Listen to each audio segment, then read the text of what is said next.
A service of KIBMradio.com, the Internet's home for an all old-time radio.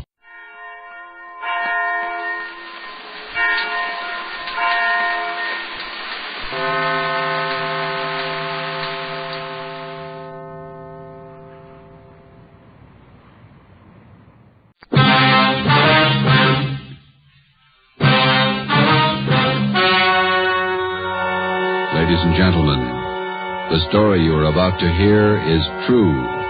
Only the names have been changed to protect the innocent. Fatima Cigarettes, best of all long cigarettes, brings you Dragnet.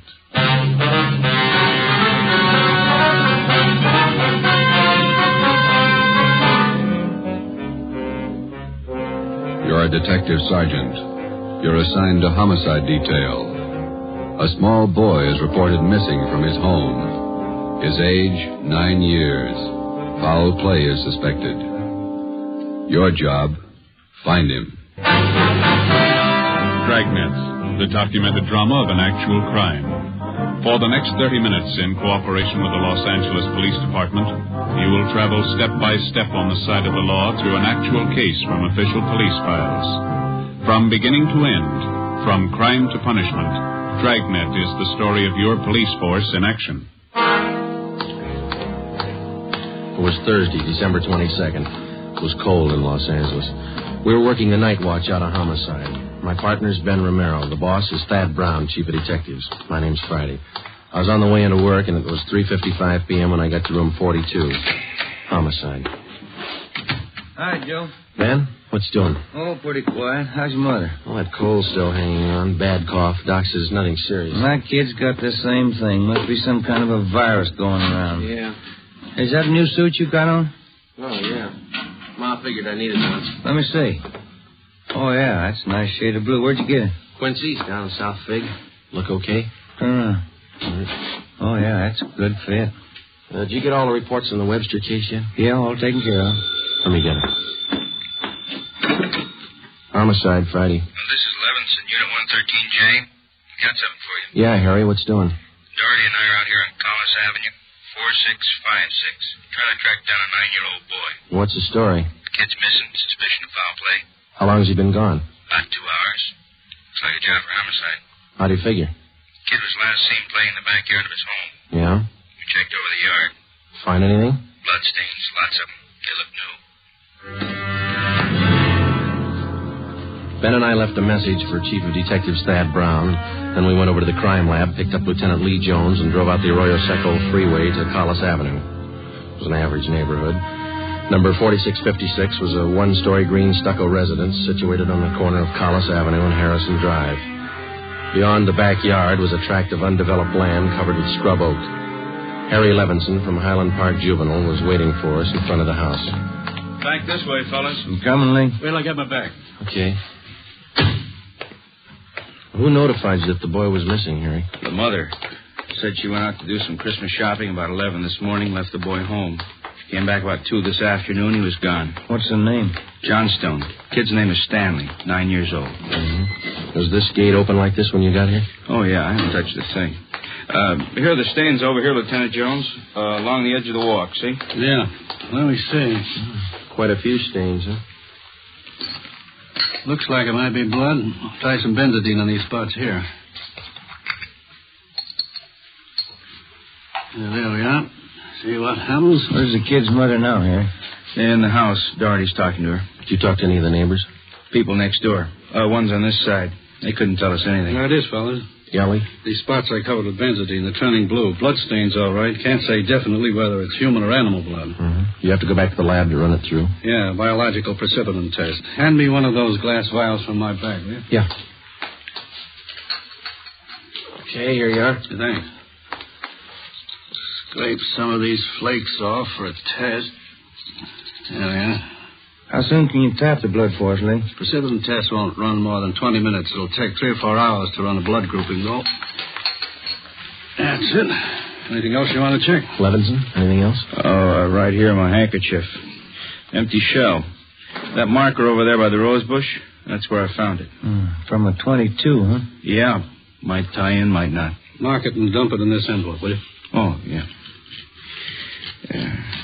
Joe. There you go. Did you get out a missing broadcast in the boy here? Doherty did about half hour ago. Oh, here's a description here. Mm-hmm. Thank you. Mother know about the bloodstains? No, we didn't tell her. She's worried enough already. And she has no idea what might have happened to her boy. No more than we do. She checked all her friends, relatives. We're covering the neighborhood. No trace so far.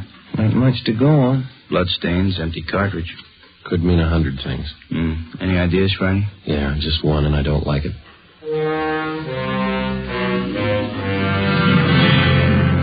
4:30 p.m., Thursday, December 22nd. The neighborhood search for 9-year-old Stanley Johnstone continued. Lee Jones went back to the crime lab to start the precipitant test and the blood grouping. Levinson and his partner Doherty from Highland Juvenile stood by. We called Chief of Detectives Thad Brown, and he ordered up a special detail to aid in the search for the missing boy. Ben and I questioned the boy's mother, Mrs. Ruth Johnstone, a woman in her early 40s. She seemed fairly calm under the circumstances. Miss Johnstone, is your boy Stan in the habit of wandering off without telling you where he's going? No, he's not in the habit of wandering off, but he has done it before. When was the last time, Miss Johnstone? You don't have any children, do you, Sergeant Friday? No, I'm not married. Well, there comes that time in every young boy's life when he feels that it's time to leave home, to go out on his own. It usually happens somewhere around 8 to 10. I think I know what you mean. I got a boy. Well, then you know how it is. My husband and I scolded Stanley one day after school. He was quite put out about it. He thought George and I were unfair. Packed a few of his things and left. How long was he gone? Oh, no time at all. About 2 hours. I was worried about him, but my husband said to leave him alone. Said every boy had to go through that stage. Well, then you think he's run away from home again this time? Yes, I think so. He's been gone about 4 hours now, and I have a funny feeling about it. Did you and his father have some misunderstanding with the boy recently? Well, that's just it. We haven't. I don't mind telling you now that we're talking about it. I am getting worried. Any place around that he might like to visit? Hobby shop, playground, where he might be? Yeah, there's Jensen's model shop and little Shanna Burroughs, but I've already called them, and he hasn't been seen all day. I called all his friends. They have no idea where he is either. We'd like a list of all his friends and the places that he was known to frequent. Oh, yeah? All right, I'll give them to you. Where do you suppose he is? Where's your husband now, Miss Johnstone? Oh, he's at work. George works for the city. He's a fireman. What house is he stationed at? Engine Company 12. He's working the A platoon. He'll be home tomorrow morning. I haven't told him that Stanley's gone. Was there any chance that the boy might be down at the firehouse with his father? No. No, he seldom goes down there anymore. No, I don't think he's there. I'm awfully worried. May I call my husband? Certainly. Go right ahead.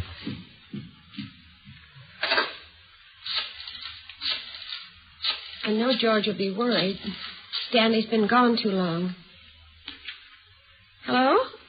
May I speak with George Johnstone? This is Mrs. Johnstone. Thank you.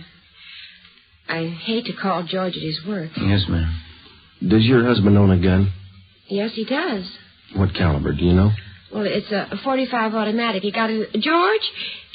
This is Ruth. George, is Stanley down there with you by any chance? Oh.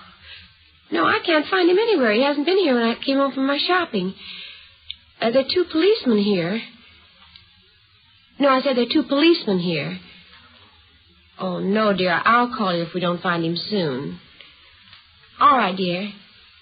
Yes, you too. Goodbye. Well, I didn't think he'd be with George. That .45, is that the only gun in the household? Wait, yes. Why are you asking about guns? Has anything happened that you're not telling me about? No, ma'am. Just routine checking. We'll have to take a look at that .45, if you don't mind. Maybe I should tell you. We do have another gun in the house, but it's all wrapped up. George bought it for Stanley's Christmas present. May we see it, please? Well, yes. Will you have to unwrap it? Yes, I'm afraid so. Well,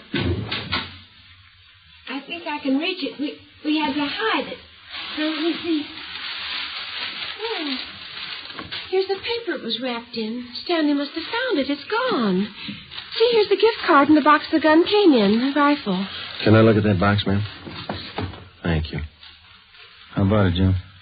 .22 caliber. Thursday, December 22nd, 5:15 p.m. It was getting dark. The search for the missing boy continued. We checked the list of Stanley Johnstone's friends. None of them or their parents had any idea of his whereabouts. We talked with Levinson again. He had been in touch with the detail combing the neighborhood. They had found nothing. We went down to Collis Avenue and 10th Street, service station on the corner.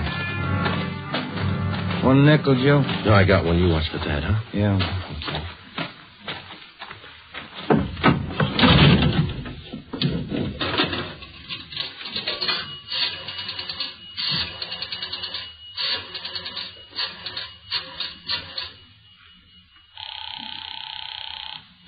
City Hall. 2667, please. 2667. Crime Lab, Jones. Hi, Lee. Joe Friday. Yeah, Joe. Any sign of the Johnson kid? No, not yet. How are you coming? Finished the precipitin test. It's human blood. Yeah? Working in the blood group now. Do you know what type the Johnson boy has? Well, we didn't want to upset his mother. I thought we'd wait till the last thing. We're still in the neighborhood. Check with the family physician. That way you won't disturb him. Yeah, we figured on that. Oh, just a minute, Lee. Yeah, Ben. Boss just pulled up. Okay. Thad Brown's out here now. I'll check you later, Lee, huh? Yeah, right, Joe. All right, goodbye. Gentlemen, how's it going? Just checked with Lee Jones. Yeah, I know. It's human blood. What do you think? We talked with the boy's mother, Miss Johnston. Found a gun missing. Yeah. Caliber's the same as the empty casing that Levinson found. 22. You said the gun was missing. Yeah, the Johnstones were going to give it to the boy as a Christmas present. They had it hidden, but it's gone now. Any idea who took it? Well, they left the Christmas wrapping behind. I think it was the kid. 22 rifle, huh? 9-year-old boy. When are they going to learn? First, it's carbide cannons on the 4th of July. The city issued ordinance after ordinance. But a few thousand kids around the country had to lose their eyes, fingers, hands before the parents gives us their full cooperation to outlaw them. I know what you mean. Sure you do. You and every other cop in the country became the heavies trying to clamp down on them. It's always the same story. This time it's guns for Christmas. I know what you're thinking, but we're not sure yet. Listen, Friday, there's a city ordinance against giving a gun to a kid. You know that? Yes, I know that. There's a missing boy and a missing gun. There's blood on the ground and an empty shell. That's enough for me. We're going to stay with it. Something's got to break. Yeah. I hope it's not the hearts of that kid's parents. Oh, hi, Chief. I've been looking for you, Friday. What do you got, Harry? Found the gun. New .22 rifle. Strong smell of cordite. I'd say it's been recently fired. Where'd you find it, Levinson? Back up there in that scrub oak. Up behind the Johnston house. Mrs. Johnstone identified it. Buckley took it down to the crime lab. Thanks, Harry. Is Miss Johnston okay? Pretty sick now. Kilby came up with something else. What's that? There's another one missing. An 8-year-old boy. 6:30 p.m. We talked with Officer Kilby about the other missing boy. He told us that his name was Stephen Moorheim, 8 years old. His family had just moved into the neighborhood, and it seemed that no one besides the Moorheim family knew that the boys played together. Mrs. Moorheim told us that Stephen told her that he was going out to play and that he'd be home by 6 o'clock for dinner. She told us that he was an unusually prompt boy and almost never overstayed his playtime. We got a description of the Moorheim boy and put out a missing broadcast. We called the Johnstones' family doctor. He told us that Stanley's blood was type O. At 7 p.m., we talked again with Mrs. John Moorheim. Are you sure Mrs. Johnstone doesn't know where the boys are? She has no idea, Miss Moorheim. It's terrible. It's just awful. I feel there's more to this thing. Something you're not telling me. Well, there's no use to upset you until we know a few things for sure. Then you are holding back something. Now, please try not to worry, Ms. Moorheim. There are certain questions we'll have to ask, routine questions in any kind of investigation. Is there anything else you want to know? Yes, ma'am. What is your boy's blood type? That's a funny question. Do you think anything's happened to him? Have you found him and you're not telling me? No, ma'am, we haven't found him. We don't think anything's happened to him. His blood type? Yes, ma'am. I think I have it written down in Stevie's baby book. Yes, here it is. Type O. Thank you. I wonder if I might use your phone, please? Yes, of course. It's in the hall. I'll be right back, then. Yeah, okay.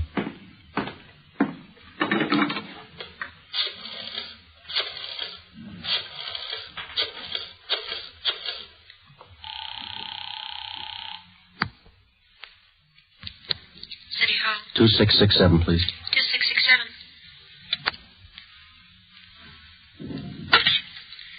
Crime Lab, Pinker. Hello, Ray. This is Friday. Lee there? Just a minute, Joe.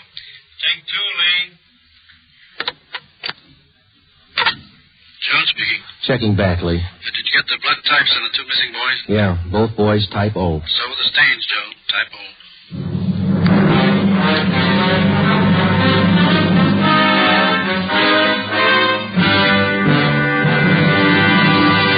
You are listening to Dragnet for the solution to an actual case from official police files.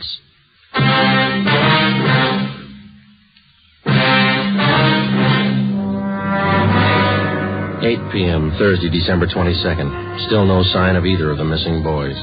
Chief of Detectives Thad Brown went back to headquarters to direct the search from there. He dispatched another detail of 50 men to aid in the hunt for the missing youngsters. 8:30 p.m. It was getting colder. The citrus growers were warned to expect a freeze.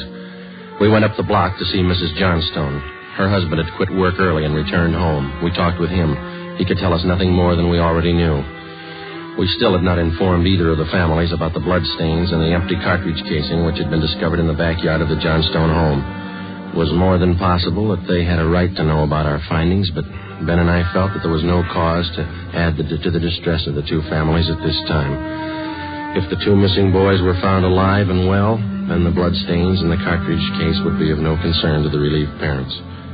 At 8:40 p.m., Ben and I left the Johnstone house and went to the home of Mr. and Mrs. John Moorheim. Miss Moorheim, you said your husband worked at a market? Yes.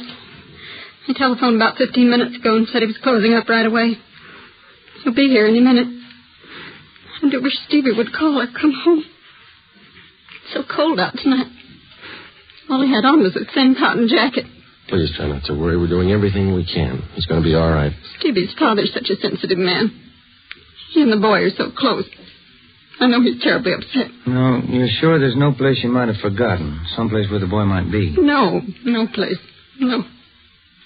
If anything happened to the boy, it'll just kill Joe. No. You sit still. I'll get it, Miss Morgan. Joe? Hi, Harry. The Johnstone kid. He's been found.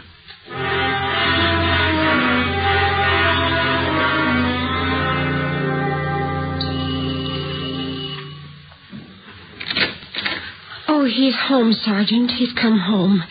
Thank God he's all right. Where's he been? Did he tell you? No, he didn't.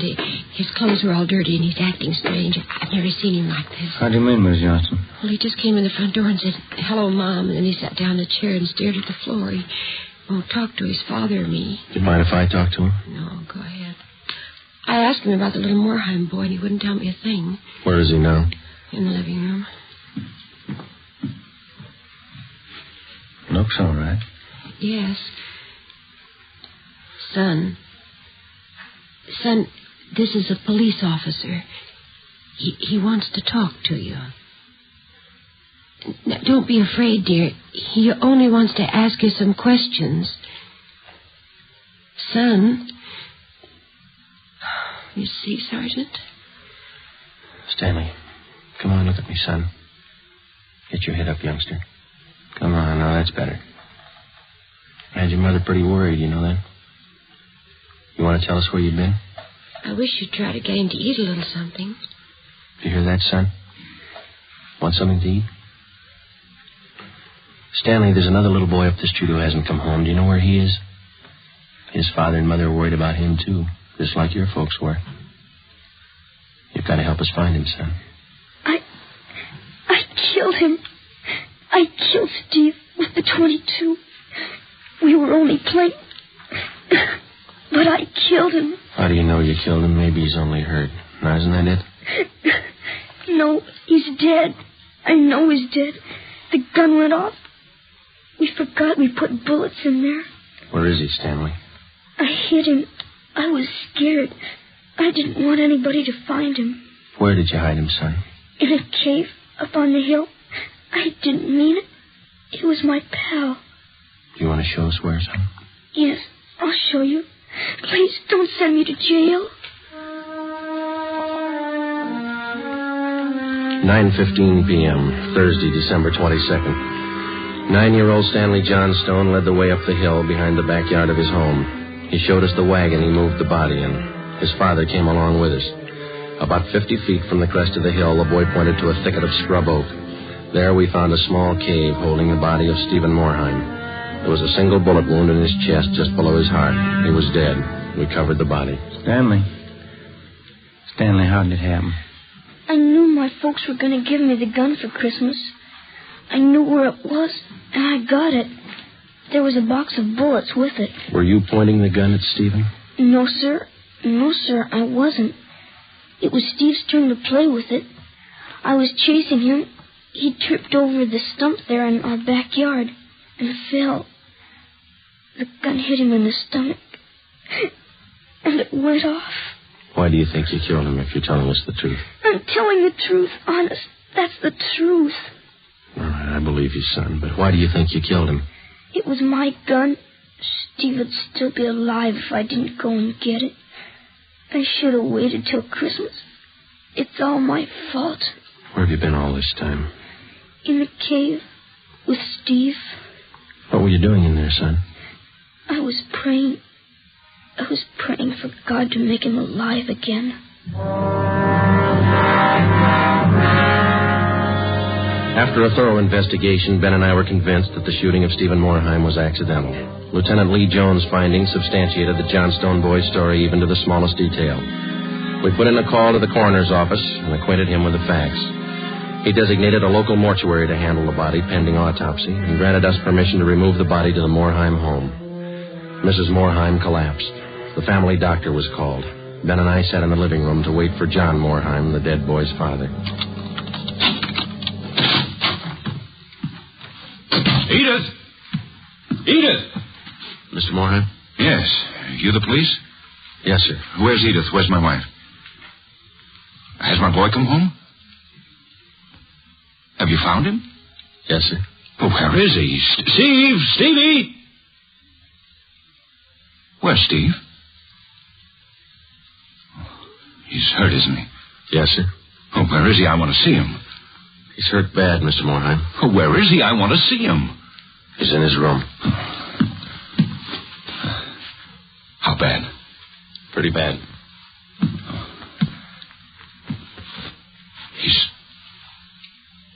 He's dead. All right, if I go in. If you want to. Will you go with me? Sure. Don't make it any harder on yourself, Mr. Morheim. I want to see my boy.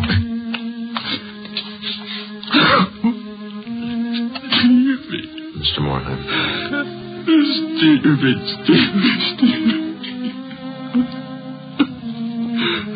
Listen to me, son.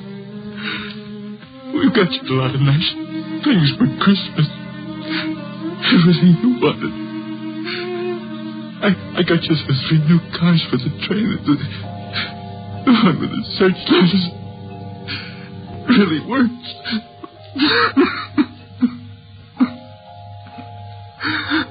Son, you got that new switch you wanted to it. A little more try.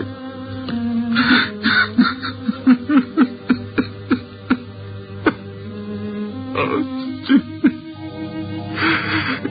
Now you can have a big payout. You know that new baseball that you saw? Well, I got it for you. Steve. That cowboy outfit you wanted, I got you too. Mr. Morheim. Come on, Joe.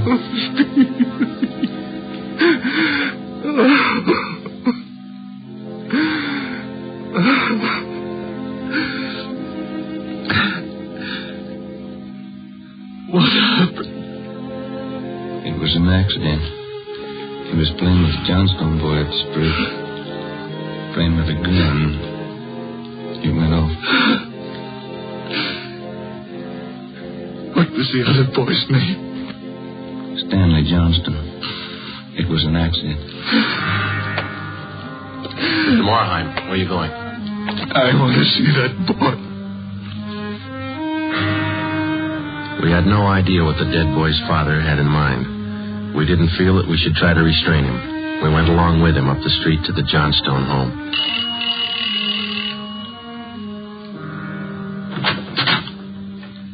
I'm Stevie's father. Where's your boy? I'm sorry. Where's your boy? He's right here. Won't you come in? It's all right, Mrs. Johnston. You the boy that was with Stevie? Yes, sir. What's your name? Stanley. Stanley. I know it wasn't your fault, Stanley. I wonder if you'd do something for me. Yes, sir.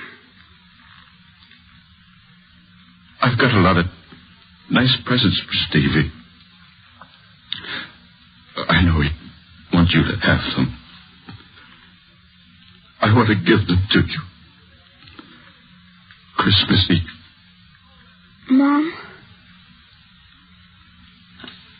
I think that would be a fine idea, son.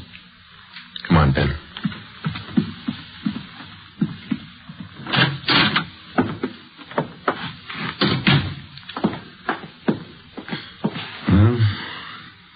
What does it all prove, Joe? You don't give a kid a gun for Christmas.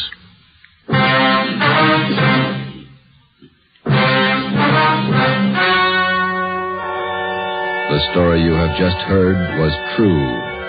Only the names were changed to protect the innocent. On December 24th, 1948, a coroner's inquest was held in the county morgue, city and county of Los Angeles, state of California.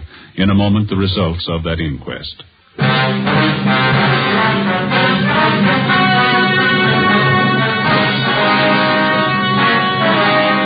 At the coroner's inquest, it was officially recorded that Stephen Morheim's death was the result of an accident.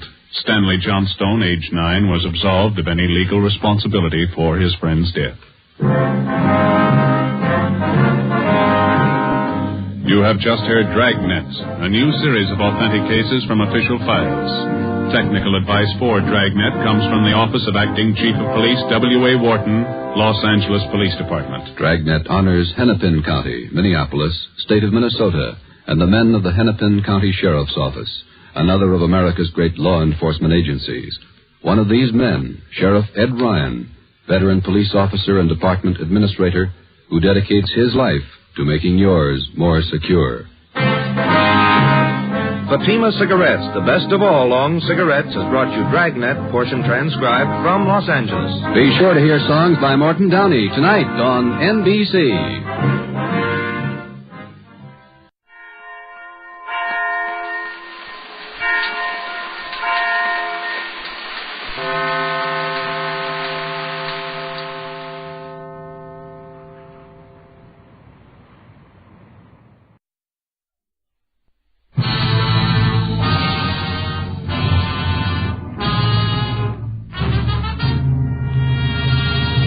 Okay, Shayne. Get the picture. A guy in front of you with a .38, a guy in back with a rifle, and you with nothing. If wishing will make it so, you better start wishing to be somewhere else fast, because...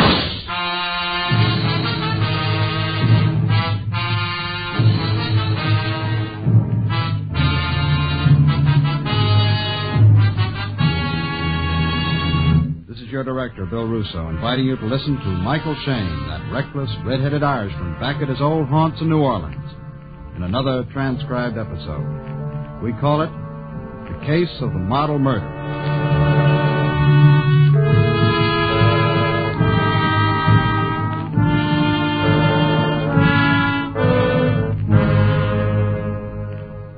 Waiter, my compliments to the chef. This shrimp's superb. Look, maybe I'm talking out of turn, Mr. Franklin. After all, you're hiring me, but 20 a day is mighty short wages for some of the things I get involved in, and I've learned that the phony cases usually have the biggest hospital bills. Phony, Mr. Shayne? Yeah, I get a message that you want to see me urgently. Okay, I come dashing down here, expecting you to be tearing your hair or dying from a leaky artery, so what do I find? You find me in a seafood bar, enjoying New Orleans' most succulent river shrimp, and sipping excellent dry Manhattan. That's right. Then you give me a story about a girl, Marianne Chevney. I have to find her and bring her to her home by Friday midnight or she loses $8 million. Is that too complicated? No, Mr. Franklin, it's too simple. Instead of giving me any details, you go on chewing your shrimp. And sipping my Manhattan. Waiter, one more of the same, dry. You sure you won't join me, Mr. Shayne? Look, this picture you gave me, is it the only one you have? The most recent, yes. It was taken a few weeks before Mary Ann ran away from home 7 years ago. Oh. She never got along with her father, you see. What about this Friday business? Why Friday after 7 years? Simply because Friday at midnight, Mary Ann will be 25. So she's got to return home by then or she doesn't get her money. Brilliant. Wait, another order of shrimp, please. You're sure giving me a lot of time. This is Thursday. I got one whole day. Mary Ann's father was your partner, half owner of Shevney Franklin Importers, huh? That's right. Shevney died over 3 weeks ago. Why the sudden concern now? Oh, I haven't been idle. I've been running ads for the girl in the papers. Yeah, you've been a busy little bee, you have. Mr. Shayne. All right. What happens to the $8 million if Mary Ann Shevney doesn't get home in time? It goes into the business. But you're the business now. That's right. Don't look so perplexed. It's quite simple, really. Yeah, something simple. You're hiring me to find her so that you can lose $8 million. Precisely, Mr. Shayne. Wait up. Another dry Manhattan.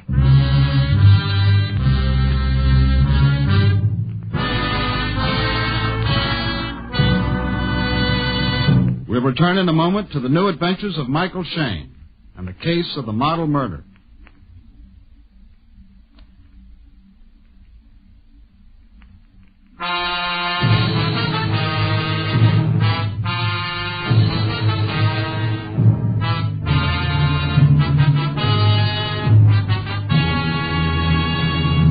The minute I walked into the seafood bar at the Carlton Manor Hotel and sat down opposite Franklin of Shevney Franklin Importers, I knew I was walking into something with more angles and a course in advanced geometry.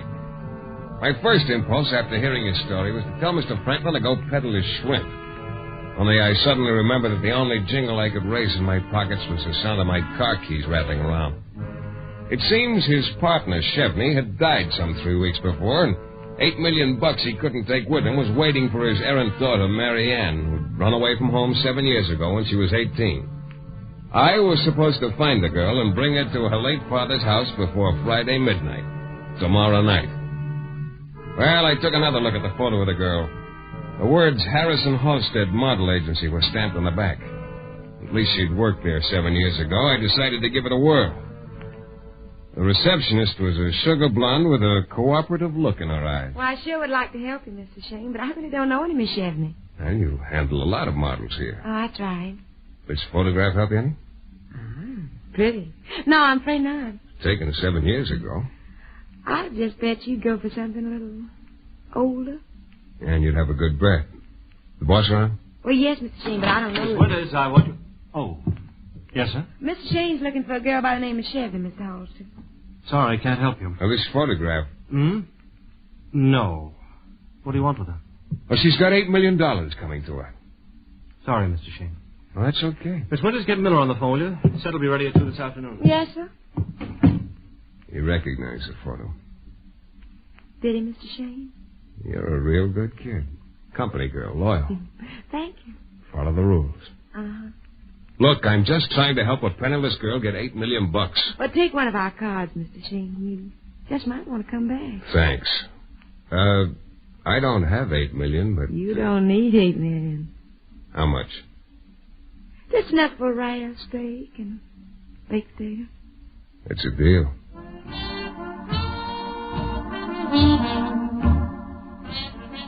Miss Winters struck me as a girl with the wrong name. Nothing chilly in her attitude. As for this Halstead character, he was one of those guys with a monogram complex. Everywhere you looked, you found H.H. staring you in the face. Harrison Halstead. On his tie, on the pocket of his shirt. Even the cigarette lighter on the reception desk had the same two H's sort of leaning against one another. And the agency card Miss Winters had given me, they were there, too. As I waited for the elevator, I turned the card over. The handwriting was nice and firm. Mady Carter, 2614 Mount York Avenue, might be able to help you. I thought, Shayne, how would you get along without that winning personality of yours? Mady Carter's place was a little bungalow in a court. There was a light on behind curtains. I rang the bell.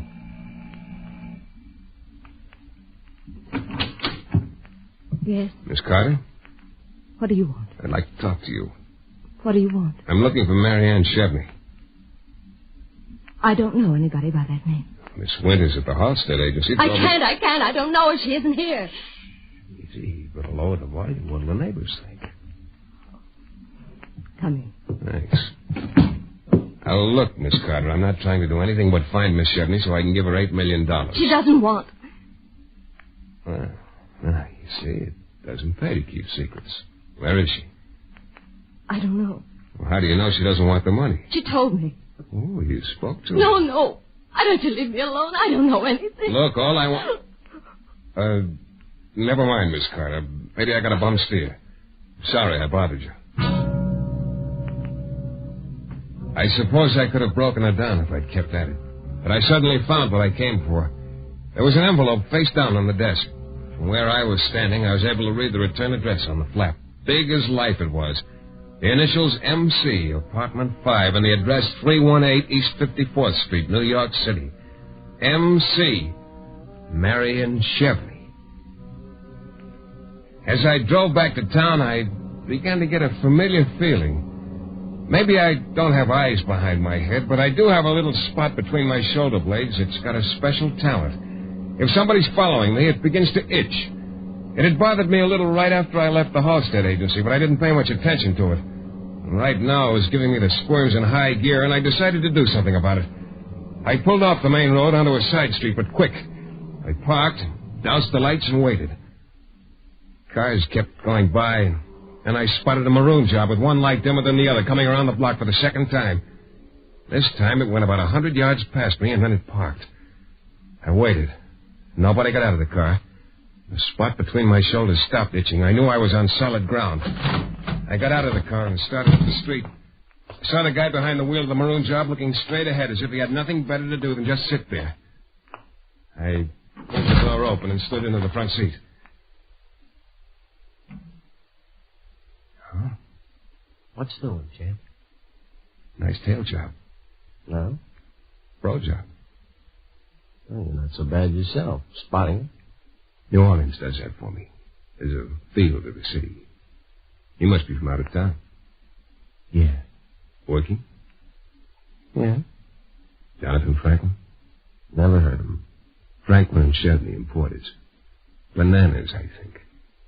I hate bananas. Who is it?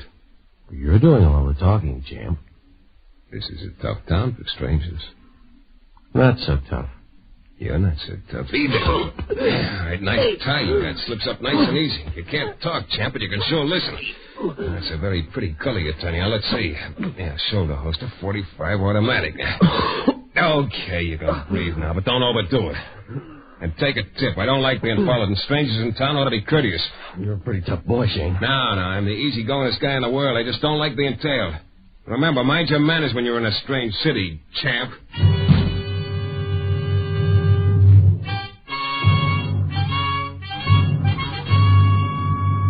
Franklin was in the dining room of the hotel carving up some rare roast beef with Yorkshire pudding on the side. I dropped into a chair on the other side of his table and told him what I'd found out. As usual, he got real interested. New York, eh? Would you join me, Mr. Shayne? You're real worried about getting Marianne Chevney back here before tomorrow night, aren't you? Oh, you can't rush things, my boy. Now, this case smells clear across the river. Don't you trust me, Mr. Franklin? One moment, Mr. Shayne. Wait up. Yes, sir? Bring me a phone, please.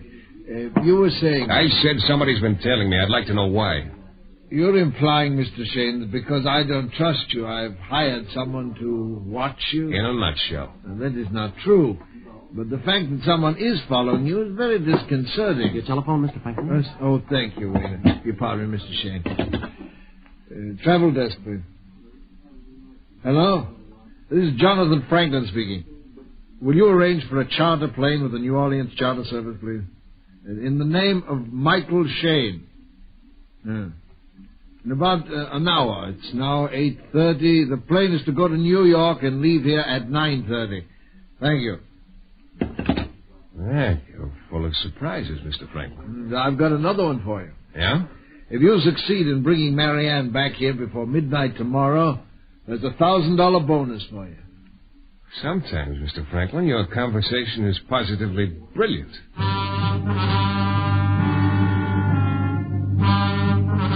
A chartered plane to New York and $1,000 jackpot at the end of the rainbow.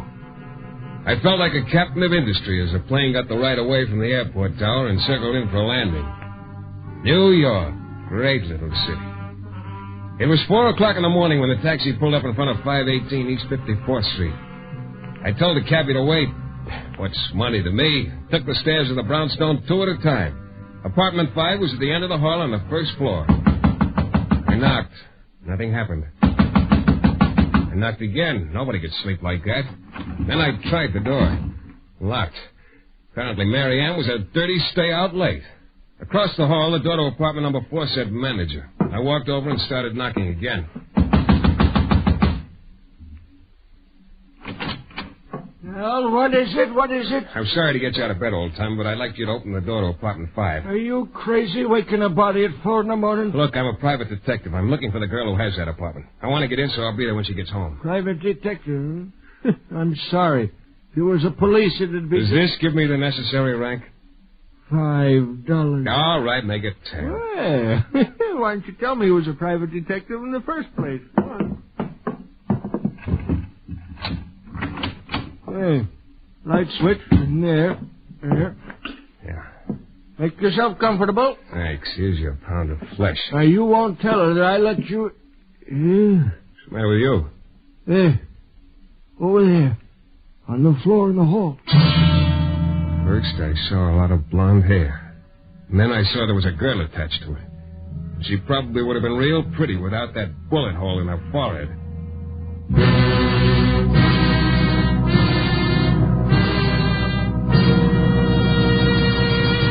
We'll return in a moment to the new adventures of Michael Shayne and the case of the model murder.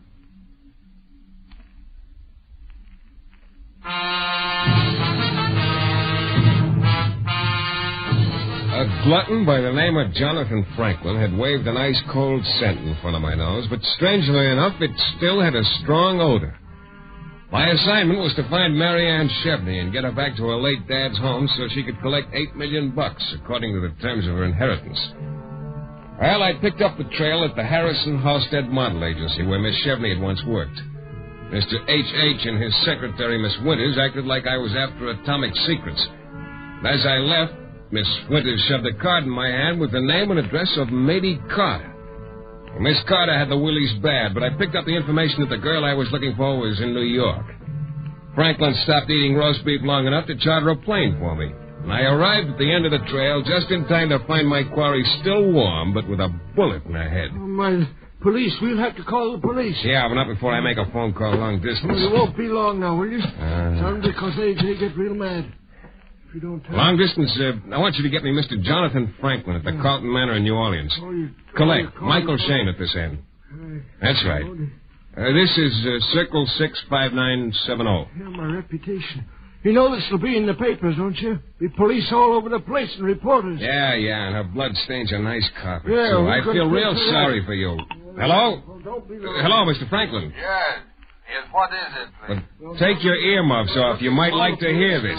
What is it, Shayne? Just a second, Mr. Franklin. Look, old timer. Don't you have a telephone in your own apartment? Yes. Well, I never thought of that. Well, think of it. Well, Shayne? The gal is dead. Really? Now, what do you want me to do? Come on home. You've done a good job. You're not sorry? No. Should I be? What about the $1,000 bonus? I guess that's cold turkey, huh? We'll talk about it when you get back. Yeah. Cold turkey, did you say? Yeah. I'm glad you mentioned it. That's an excellent thought. With a glass of cold milk, of course. Goodbye, Mr. Shayne. I had a little time before the cops had come, so I started moseying around the apartment. First thing that caught my eye was a cigarette lighter on an end table. It looked familiar. Very familiar. All of a sudden, I knew why. There was a monogram on it. Yeah, 2 H's sort of leaning against each other. I got the long-distance operator again and put in a call to Mr. Halstead, also collect. There is no answer. Are you sure you got the right guy? Harrison Halstead's residence in New Orleans, Orange 240. Thanks, operator. Shall I try later? I didn't know how, but it was pretty obvious that Halstead was in this thing up to his ears. I kept on wandering around the living room, and then I found it. There was a letter on the table in a girl's handwriting. The date was just 2 days ago, and the letter started with the words, Dear Matey. I didn't have to read the signature to know it was Mary Ann. I took a good look at the girl on the floor. Her hair was blonde, only there was about a 1/16 of an inch of dark brunette showing at the hairline. I got real smart then. I finally figured it out. This girl was Matey Carter, and the frightened girl back in New Orleans was really Mary Ann Chevney. Only somebody else had apparently made the same mistake, and it was my guess he was hightailing it back to New Orleans to correct his error. I made a quick call to homicide to pay my respects and then headed for the airport. Luckily, the plane was ready to go when I got there. Oh, Shayne, you had the girl in your hands and then you waltzed off with a dream. One thing was clear. Mary Ann Chevney had plenty to worry about. It took me just 10 minutes from the time I landed back in New Orleans to get to her place. The door to Mary Ann's bungalow was locked, and there was no answer to my banging. I started around the house trying to get a look-see inside. Nothing. Nobody home. When I got around to the rear and peeked in the bedroom, I saw why. The place was empty. Either she decided to run or else she'd been taken on a trip without a return ticket. I scrambled over to Carlton Manor, and guess what? Yeah, Jonathan Franklin was eating. It seems you made a mistake, Mr. Shayne. How do you know? The papers. Wasn't Mary Ann who was killed in New York. It was a girl by the name of Carter, Madeline Carter. You still want me to find Mary Ann? Oh, of course. Let's see. 3 now. You only have 9 hours left. Would you have some lunch? Bouillabaisse? No, thanks. Don't you ever find time to eat? Yeah, but I'm peculiar. I only eat 3 meals a day.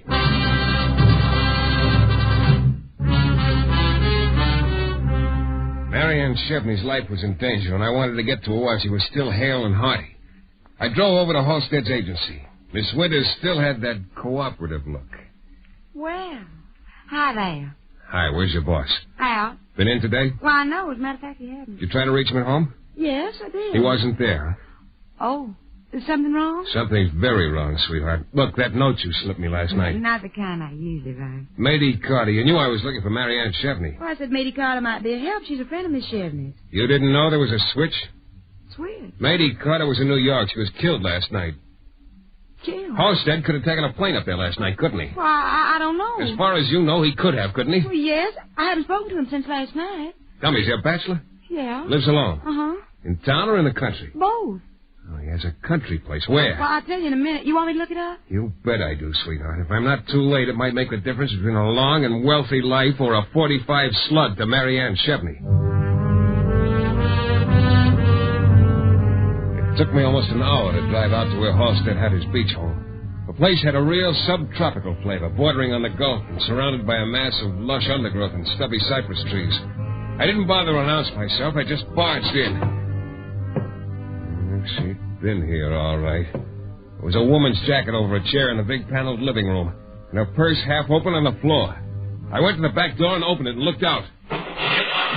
Bounced off a stone, and I caught a glint of the bullet as it whined off on its ricochet. It had come from the left. I ducked back into the house. He had shells to burn, whoever he was. There was no sense my perching like a sitting duck, so I started toward the front. The living room had been empty a moment before, but now there was a man in it, a man with a gun. Halstead. Stop where you are, Mr. Shayne, and raise your hands. Where's Mary Ann? It's none of your business. I said raise your hands. Now, look, Halstead, don't be coy about this thing. There's a guy out there with a gun, a big gun, and he's got big ideas. So have I. Move back. Against the wall. Look, who's working for who around You're here? sticking your nose in where it doesn't belong, Shayne. Told you yesterday, if there was anything about Mary Ann Chevney you ought to concern yourself with. What did you do with her? Let's just say she's in protective custody. Yours? As I said, that's none of your business. Hello, champ. What you doing? Still tailing me, huh? Yeah. And this time, no necktie. Very bad taste. Huh? Drop that rifle. I don't think so. You ought to practice more, you miss. Oh, this is real cute. Champ is in the kitchen with a rifle, and you're in here with a pistol, Halstead. You both have a grudge against me, only you can't stop worrying about each other. Shayne, who is that man in the kitchen? I don't know. I haven't figured it out yet, but I think he's after Mary Ann, too. Aren't you, Champ? Could be, but right now I get more flinty. Missed again. Just stick your head in that doorway once more. Now, Mr. Shayne, I'll give you just 3 seconds to tell me what you want. I told you. I want the truth, now. What difference does it make what I want with the girl if you're already... All right, Shayne, I warned you.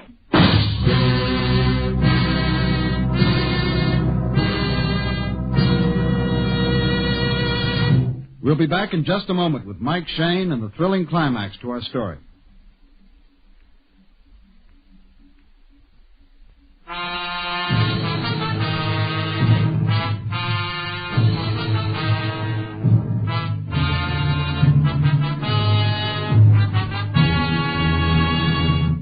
was a second or two before I realized Halstead had fired at the laddie with the rifle, not me. But I wasn't inclined to administer first aid to Champ lying in the kitchen doorway because from the look on Halstead's face, he was getting ready for a repeat performance. And then I got a shock. Like when the shower suddenly turns from hot to cold. Mary Ann, the real Mary Ann, stepped into the room and went over to Halstead. I figured it was time to call a halt and settle who was who. Hello, Mary Ann. You killed Matey. No, the Champ in the kitchen, it was his work. Why don't you leave me alone, all of you? All I've been trying to do is bring you back to your father's home by midnight tonight so you can inherit the $8 million he left you. Marianne and I were married last night, Shayne. What? Now the matter of her inheritance is my business. So why don't you leave us alone? I will if Marianne or Mrs. Halstead will go back to her father's house. But why, Mr. Shayne? Why should I go back there? Well, if the $8 million doesn't mean anything to you, the 1,000 I stand to collect means plenty to me.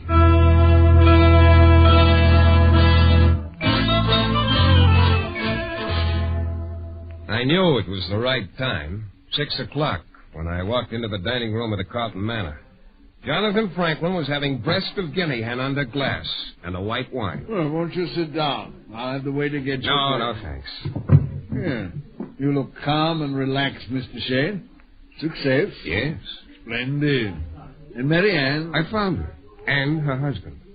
Her husband? That's right. Oh, your boy is down at headquarters, Mr. Franklin. Headquarters? My boy? Yes, the Champ. He talked when he came to. He got a little overeager after he trailed me to Halstead's beach house, and Halstead winged him. Oh. The way I figured, it wasn't a question of Mary Ann getting back to her father's home before her 25th birthday. No? This wine is delicious. 1929 Sauterne. No, it was a question of whether or not she'd reach her 25th birthday. And that's why you had me searching for her, to find her so you could have her killed before she did. Now, you're not going to spoil my dinner. You know, there's an old saying, Mr. Franklin, the foolish person eats himself into the grave. You say he talked? Yes. He told us why he'd been following me. So that if I found Mary Ann, he could kill her. He told us how he was sent to New York before I left. Oh, I should have guessed that, Mr. Franklin. It only takes 10 minutes to get to the airport from here. Why make the charter for an hour later? You have a point. And there was only one person besides myself and Mary Ann who knew the address of Matey Carter in New York. I should have thought of that, I suppose. You finished with your dinner, Mr. Franklin? Because if you are, there are some men waiting for you in the lobby. Homicide detail. You're spoiling my digestion, Mr. Shayne. Doesn't matter, Mr. Franklin. From now on, you'll be eating crow. Hearty appetite.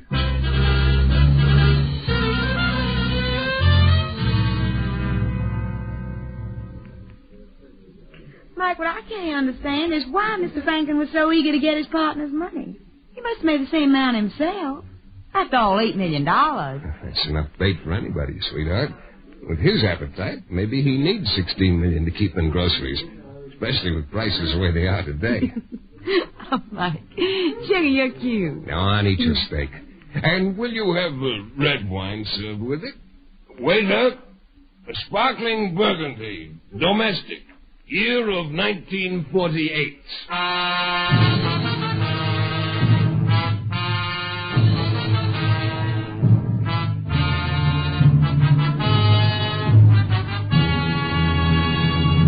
This is your director, Bill Russo, again.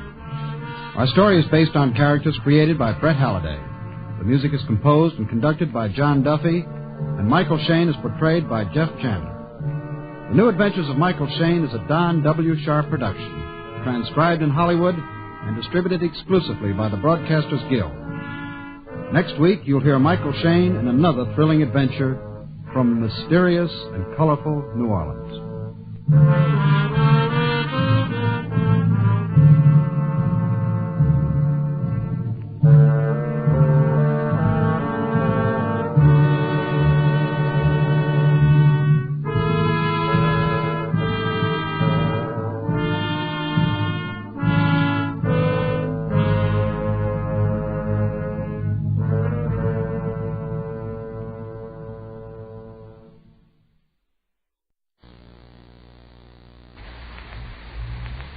Ladies and gentlemen, for a more authentic presentation, portions of the program you are about to hear were actually recorded on the scene.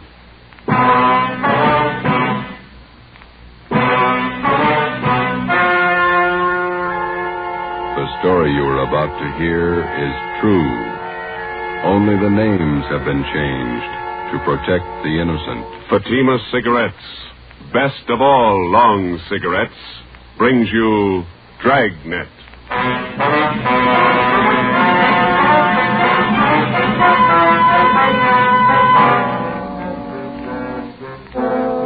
You're a detective sergeant. You're assigned to robbery detail. A gang of hold-up men have been running loose in your city. They've committed more than a dozen robberies. They're heavily armed, quick to shoot. Your job, stop them. If you want a long cigarette, smoke the best of all long cigarettes. Smoke Fatima. Fatima is the long cigarette which contains the finest Turkish and domestic tobaccos superbly blended to make Fatima extra mild. And that's why Fatima has a much different, much better flavor and aroma than any other long cigarette. That's why Fatima is doubling and redoubling its smokers. So, if you want a long cigarette, smoke the best of all long cigarettes. Smoke Fatima. Dragnet, the documented drama of an actual crime.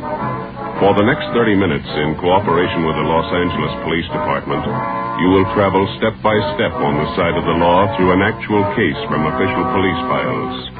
From beginning to end, from crime to punishment, Dragnet is the story of your police force in action. It was Saturday, July 21st. It was hot in Los Angeles. We were working the night watch out of robbery detail. My partner's Ben Romero. The boss is Thad Brown, chief of detectives. My name's Friday. I was on the way back from the record bureau, and it was 6:55 p.m. when I got to room 27A. Robbery detail. Hi, Joe, you ready? Let's go. Where'll I dump this top coat? There. It's too hot out tonight for that.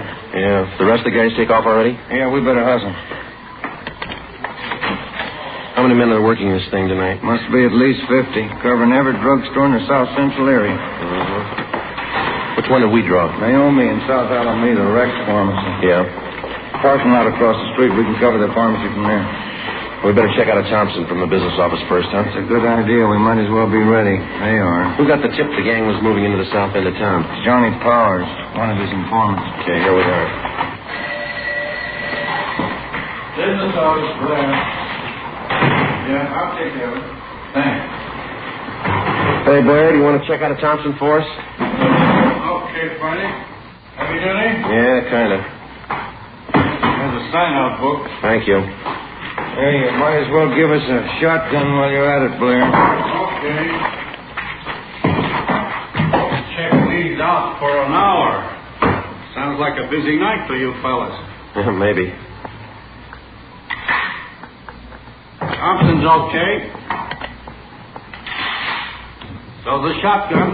Want to sign up for the shotgun too, Joe? Yeah, okay. One Thompson submachine gun, one shotgun. You got those serial numbers there, Blair? Yeah. Thompson 67811. 67811. Yeah. Shotgun 655228. 5228. Okay. Signed, Joe Friday. Serial number 2288. Ben Romero. What's your serial number, Ben? 2633. Oh, yeah. 33. 6 shells for the shotgun, 50 shells for the Thompson, okay? All right, I'll sign for him. Okay. Gang's pretty rough, I understand. Gun heavy. Yeah, that's what they tell us. Okay. Here's the book, all signed. Okay. Here you go. A lot of firepower there. Yeah. Hope you don't have to clean them when we bring them back. We went down to the basement of the city hall, picked up our car, 80K, and drove out to Naomi and South Alameda streets. We located the parking lot and pulled in. There were 4 other cars parked in the lot so we wouldn't be conspicuous. Ben and I got in the back seat out of the light. From our vantage point, we had a clear view of the entrance to the Rex Pharmacy across the street. We had the shotgun and the submachine gun on the seat beside us. We listened to the calls coming on the radio, and we waited. 13, Jerry, stand by. It's no cooler here than it is in the office. Yeah. Hot and sticky, huh? Yeah. Paper says it's going to be worse tomorrow. Roll down your window, will you, and get some air in here? Yeah, huh? The pharmacy isn't doing much business. Not more than a dozen people in there in the last hour. No soda fountain, I guess. Sure is hot. You have to talk about it, huh? It helps. What time you got? 10 minutes to 10. No smoke? No, thanks. Yeah, I'll get it. That gang's gonna show up here. Wish they'd get it over with. Fellas might have got a bum tip. Well, the gang hasn't missed a weekend for 2 months. I wonder how much time the average cop spends waiting. I don't know. Put it all together and make a fine vacation. What do we do, sit this out till the pharmacy closes? Yeah, 2 a.m. Sure is hot. Yeah. Midnight came and passed. The traffic on South Alameda thinned out. Only an occasional customer entered the pharmacy across the street. Ben kept complaining about the heat. We waited. Well, that's it, Joe. There go the lights. Drugstore's closing. Yeah, guy's locking the doors. There he goes. We might as well shove off, too. Yeah. Let's get in the front seat. There's not much call for this shotgun tonight. No use checking it in. Same duty to mine, eh? Attention all units. All units in the vicinity of 8th and Hill, on the corner of Hill and Geneva Alley, the 211 and shooting. Code 3. Hit the light. Yeah, come on, let's roll.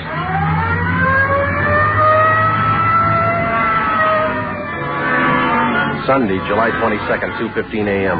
Ben and I pulled up at the Merchant Security Trust Company on the corner of South Hill and Geneva Alley.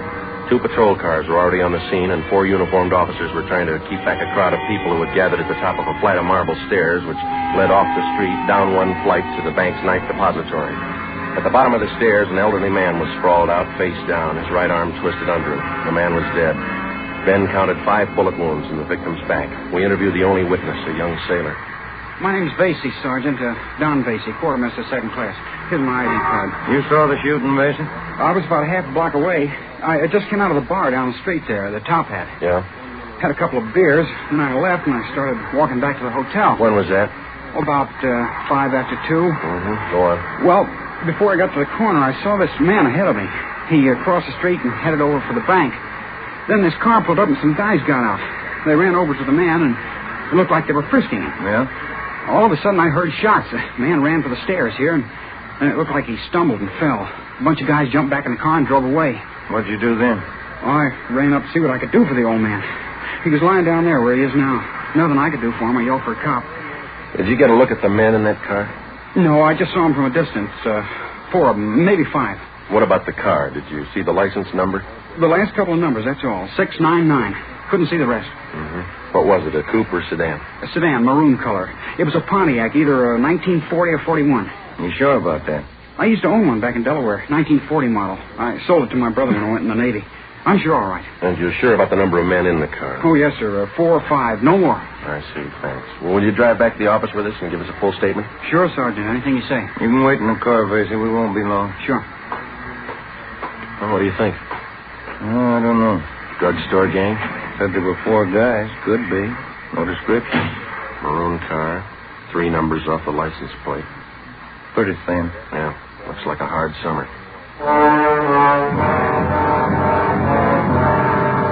We completed our preliminary investigation. The coroner arrived and the body was taken to the county morgue in the basement of the Hall of Justice. The victim was identified as Walter Conroy, the proprietor of the Flowerland Dance Hall on South Hill Street. Together with officers Fremont and Hurst from Homicide, Ben and I spent most of Sunday tracking down employees of the dance hall and interviewing them. We sent a rush teletype to the Department of Motor Vehicles in Sacramento containing the partial license number, plus our scan information on the car, which the suspects drove. Early Monday afternoon, Ben and I, along with Captain Ed Walker of Robbery Detail, met with Chief of Detectives Thad Brown. What kind of a motive are you working on? Robbery. The dance hall manager, Conroy, was on his way to the bank's night depository when this bunch caught up with him. He had the night's receipts with him from the dance hall. How much they got, Walker? $350. They missed over 1,000 Conroy had in an inside pocket. No idea who pulled the stick up? Could have been that drugstore gang. Why them? We haven't missed working a weekend night for 2 months. There's no sign of any other job that they might have pulled Saturday. Just a hunch, Chief. Nothing to go on. We'll have to guess our way for a while. Sacramento, checking the description of the car, the numbers off the license plate? Yeah, ought to have an answer this afternoon. Any leads on the drugstore gang at all? Plenty. None of them good. Suspects are loaded down with guns. That's all we know. Excuse me. Brown speaking. Just a minute. Friday speaking. Oh, thanks. I'll reach it over here. Friday. Yeah, Ralph. How many? Yeah. Okay, thank you. Well, I got an answer from DMV Sacramento about the holdup car. What'd they say, Joe? Well, they looked up the possible combinations of 1940 or 41 Pontiac sedans with the number 699 on the license plate. Yeah? 123 possibles to check. Not much choice. No car of that description on the hot list. Killer might be the legal owners. 123. Well, even after we check them, we still might not have the right party. That's right. If we get a better lead, we'll work on it. Nope. Well, then ride this till it falls apart.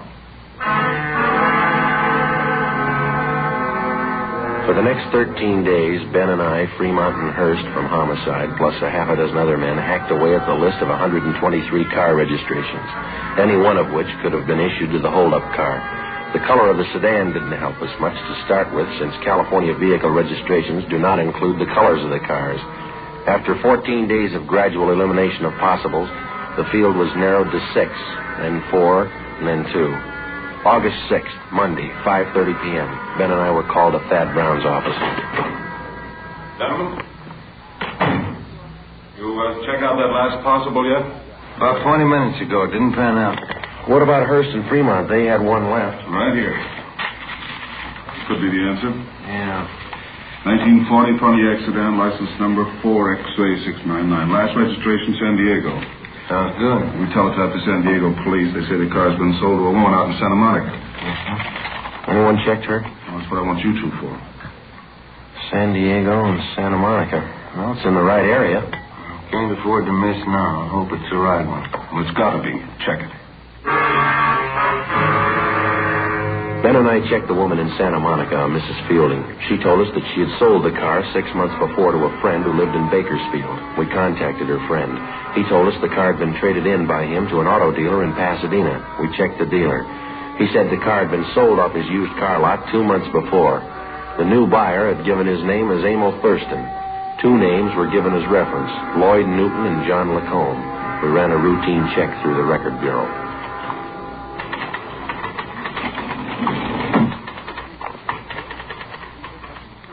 Ran them through, fellas.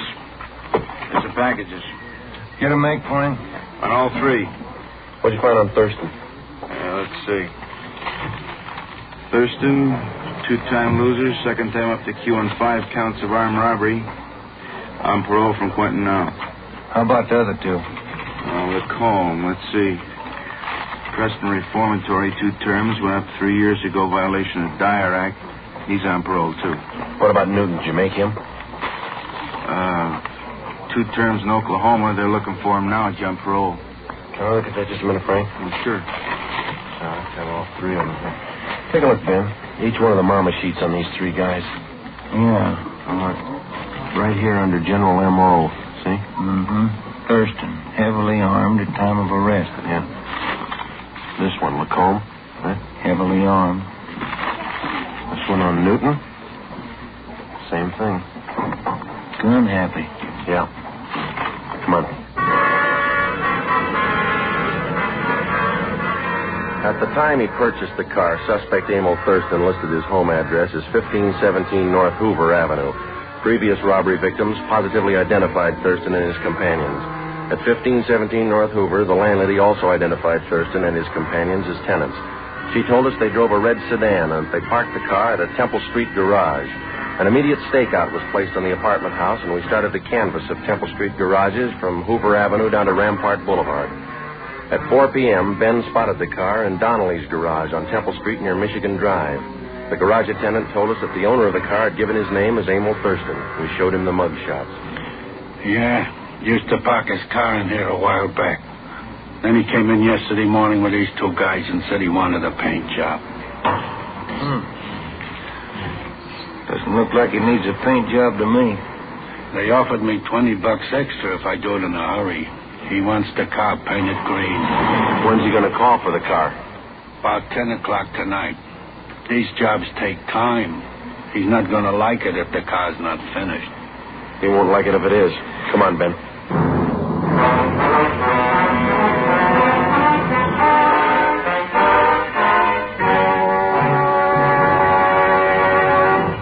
You are listening to Dragnet, authentic stories of your police force in action. Now, here is an authentic report from Fatima Cigarettes.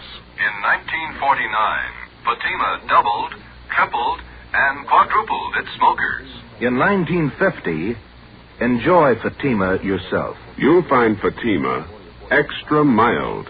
Because Fatima is the long cigarette which contains the finest Turkish and domestic tobacco superbly blended to make Fatima extra mild. You'll find Fatima tastes much better. Fatima's superb blend gives you a much different, much better flavor and aroma than any other long cigarette. You'll find Fatima tops in cigarette quality. Fatima has always stood for the best in cigarette quality. For a new year of greater smoking enjoyment, buy Fatima in the appealing golden yellow package. You'll agree, Fatima is the best of all long cigarettes.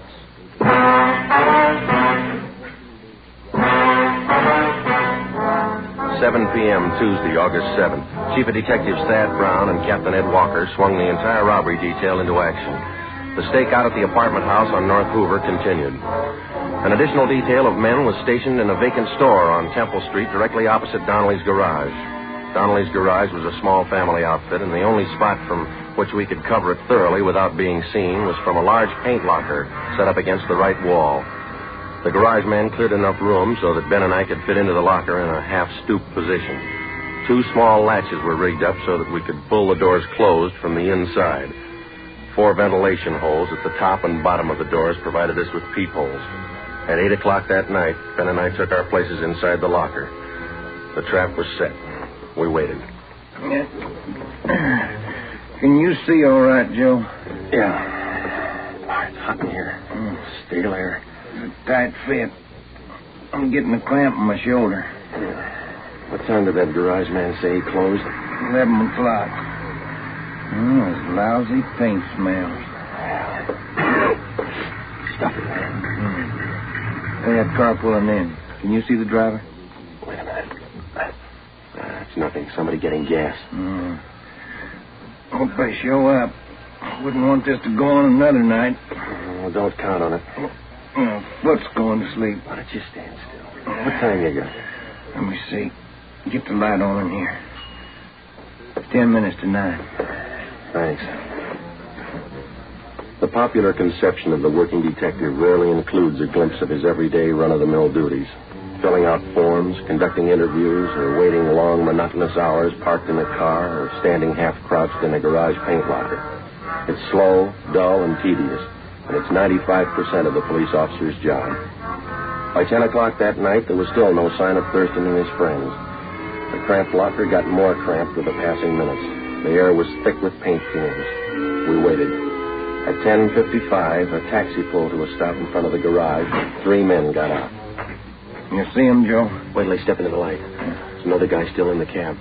Here he comes. There's the first guy. Yeah, it's Thurston. Fourth guy's getting out of the cab. That looks like Newton, man. That's him. Yeah, it's Lacombe right behind. Fat guy. Here they come. Sure do look the part. All right. Unlatch your door, but don't open it. Yo. Quiet, Ben. What's the matter? That latch is stuck. Wait a minute. Did you get it? No, it's really stuck. All right, tap it with your gun stock. Come on, easy. There it is. It's loose. Good. Can you see where they are now?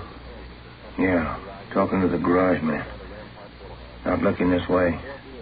No, they just stay that way, huh? You ready? Okay. Don't tip them off till we're right on top of them. Let them get away from that garage man, huh? Right. All right. Let's go.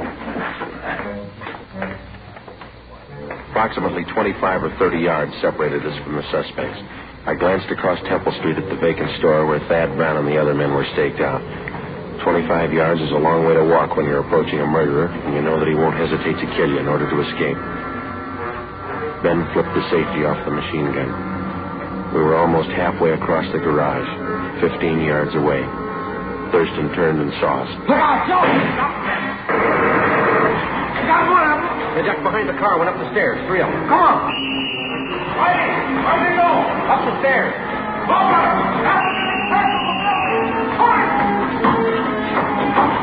Up this way, Joe. Yeah, watch it, Ben. Get out. They're somewhere back in that corner up there. Your track. Throw down your gun. All right, Ben, give it over.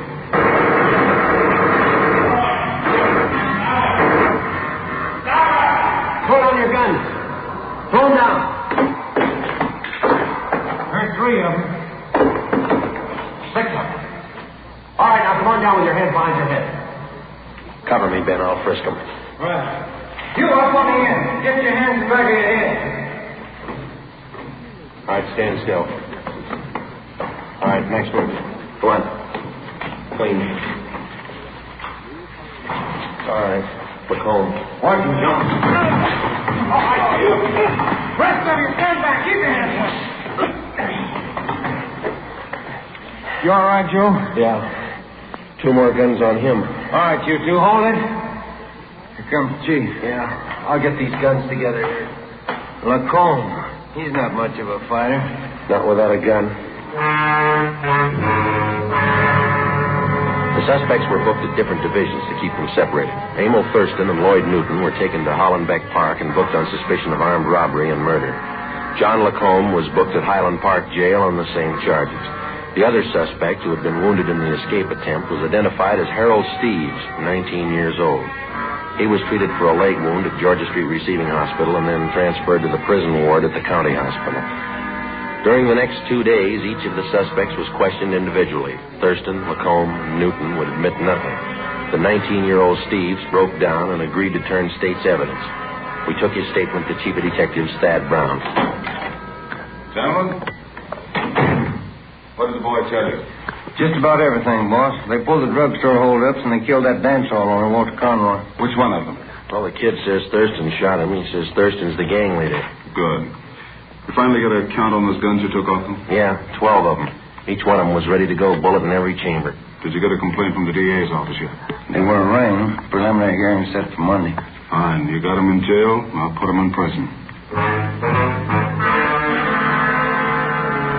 The apprehension of the criminal doesn't mean the end of a case for a police officer. He spends just as much time helping to convict the criminal after he's caught. Evidence must be gathered and authenticated and presented to the district attorney's office. If confessions are possible, they must be obtained and put in order. The officer must also help out in formulating the case and in testifying at the trial of a suspect. On October 30th, almost 3 months after the Thurston gang was apprehended, they were brought to trial in Superior Court. It was a routine affair. Harold Steves took the stand and told the story of the gang's activities. The victims identified the suspects and testified to the robberies. Both Ben and I took the stand and testified to the arrest and possession of guns by the defendants. We received no cross-examination. On the morning of March 2nd, the case went to the jury. Ben and I had lunch with Lieutenant Rombo from robbery in the City Hall cafeteria, and it was 5 minutes past 1 when we got back to the office. Oh, it sure was good soup today. Yeah, it was a nice lunch. You want to check the mail? I didn't yet. Oh, I'll get it. Robbery Friday. Yeah? When? Right. Lacombe and Thurston. They just broke jail. Within 7 minutes, a dragnet for the escaped criminals had been thrown around the entire city. Chief of Detectives Thad Brown directed the operation. At 14 minutes past 1, he called us to the photocopy room. The machines were turning out duplicate mug shots of Thurston and Lacombe for distribution at the rate of 1 every 4 seconds. You want us to stand by, Chief? For the moment, yeah. We got all the help we need on the street. How'd they pull the break, anyway? Slugged the deputy when he brought in their lunch. Used a steel leg from one of the benches in the prisoner's tank. Yeah? And they beat the deputy right into the ground, but he held on to Newton. He didn't get away. How'd Thurston and Lacombe ever get out of the building? He's a real freak. They slugged the elevator man and got down to the basement. The right then an ambulance crew was wheeling a body into the morgue. The attendant left the ignition keys in the ambulance. Shouldn't be too rough to track them if they're in an ambulance. tougher than you think. How those copies coming, Frank? Fast as we can make them, Chief. I have another batch for you in a minute. You had any reports at all yet, boss? Couple. They're moving fast. Frank, you want to get that? I can't see in this dark room. Yeah, I'll get it. Yeah? Chief Brown in there? Yeah, come on in. Now, Walker, what do you got? Kill that dry, will you? Oh, yeah. Now, what do you got? Gas station out on Sunset. Lacombe and Thurston just held it up. We picked up our car in the City Hall garage and drove out to the service station on the corner of Sunset Boulevard and Lorraine Drive. Detectives Ruiz and Stromwall from robbery were already on the scene. The two escapees had abandoned the ambulance there, robbed the station of $56 in currency, and stolen a 1938 gray Packard coupe, license number 7 Robert 6336. We left the station and started to cruise the area. It was 1:55 p.m. Attention all units. Attention all units. Get it up, Joe. Yeah. 6380 North Sunset at 211 in progress. 6380 North Sunset at 211 in progress. Code 3. This is the 6100 block. Yeah, come on. 6380 North Sunset. Yes, look. Maybe. Push it. Hey, that car pulling out up ahead there. Gray coupe. Wait a minute. 7 Robert, that's them. Lights changing. They can't make it. They're going through. They're skidding. They hit the lamppost. Broke it off. All right, pull up. Come on. Right. All right, let's go. Lucky if they live through this one. Yeah. All right, come on. Help me with this door. Yeah, all right. Pull. All right, can you take him? Yeah. I'll get Lacombe. You look okay? Yeah. Get Thurston out of here. Right. Come on, you. Come on. Yeah. All right, Lacombe, come on. I'll kill you. Oh, sure you will. Come on. I'll kill you. All right, don't try to walk. How's Thurston, Ben? Seems okay. Couple of scratches. All right, sit down over there. Slug the guard. It's funny. They don't look very tough. They can't play their part. They haven't got their guns. The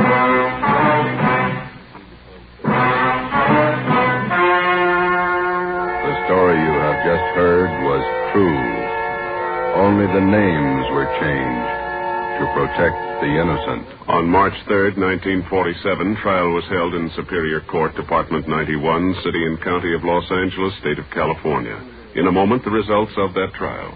It's amazing how many long cigarette smokers are changing to Fatima. Here are the actual figures. New York Division. Fatima sales up 132%. Chicago Division. Fatima sales up 453%. Los Angeles Division. Fatima sales up 545%. Yes, in 1949, more and more smokers discovered that Fatima is the best of all long cigarettes. They found Fatima extra mild. They found Fatima has a much different, much better flavor. They found the name Fatima means the best in cigarette quality. In 1950, enjoy Fatima yourself. Best of all long cigarettes.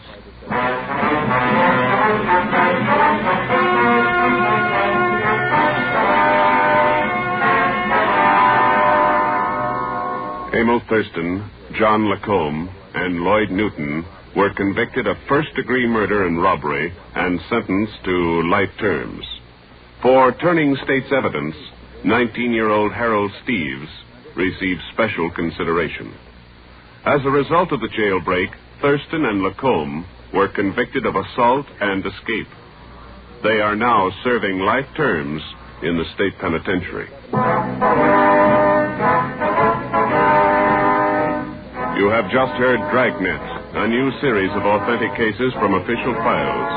Technical advice for Dragnet comes from the Office of Acting Chief of Police W.A. Wharton, Los Angeles Police Department. Dragnet honors the city of Pasadena, state of California, and the men who make up the Pasadena Police Force, another of America's great law enforcement agencies. One of these men, Chief of Police Clarence H. Morris, traffic specialist and veteran police administrator, dedicates his life to making yours more secure.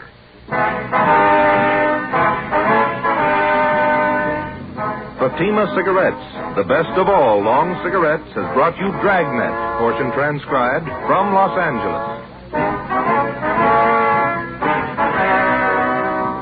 Be sure to hear songs by Morton Downey tonight on NBC.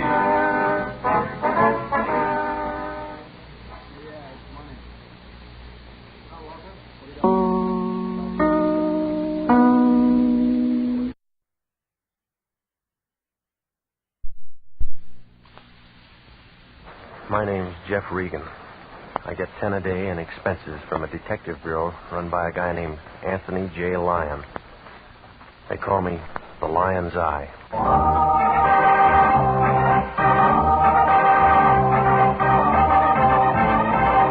With Jack Webb as Jeff Regan, Investigator, stand by for hard-boiled action and mystery and thrilling adventure in tonight's story of The Lady with No Name.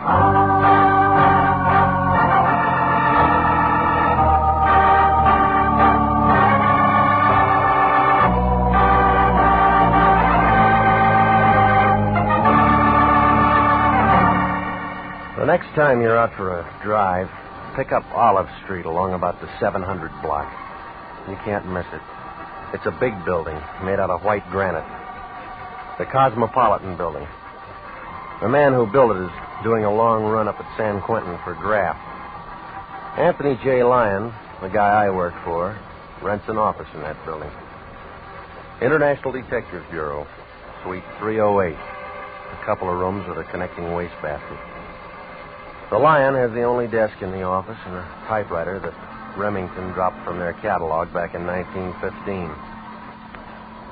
Well, I walked in last Tuesday at 10 a.m. The office was full of taboo. She was a tall girl, very pretty, wearing slacks and a coat that must have set the mink population back 20 years. But she still looked cold, like she'd never get warm again. The Lion had one arm around her shoulders. He knew by this time that coat was the real article. There wasn't any music, but he didn't seem to mind. Come in. Not much room to dance. We got trouble. She's your date. This is one of my operators, Mr. Regan. How do you do, Mr. Regan? Now, tell him exactly what you just told me. Yes. Yes, all right. May I sit down? I feel strange. Of course. Oh, there. Thank you. Get this, Regan. I don't know where I live. I don't know my name. Yeah? I want you to find out who I am. You heard that, Regan? Heard what? The verbal contract. You just hired him. Oh, you're out of your mind. And you're a witness in case anything comes up. Please. Please, I don't feel well. I'm perfectly willing to pay you. You'll just find out who I am. Well, look, lady, there's a cop on every corner. I couldn't go to the place. You got here. Quit pushing her. This is our case. I was afraid. I found this in my purse. 32 caliber Smith & Wesson. Been fired. There's 3 gone. What are you doing with that, miss? I don't know. Just been used by you. I don't know. Well, where'd you get it? I just found it in my purse. Remind you of anything? No. You take it. Now, look, miss, I know you don't feel well, but there are certain questions you'll have to answer. I just want you to find out who I am. It's terrible this way. It's... Ain't it? Yeah, you always had a way with women. Help me bring her around so she can sign that contract. She hasn't got a name, remember? We'll give her a name. Jane Doe's good enough. I guess so. What do you mean? She's dead.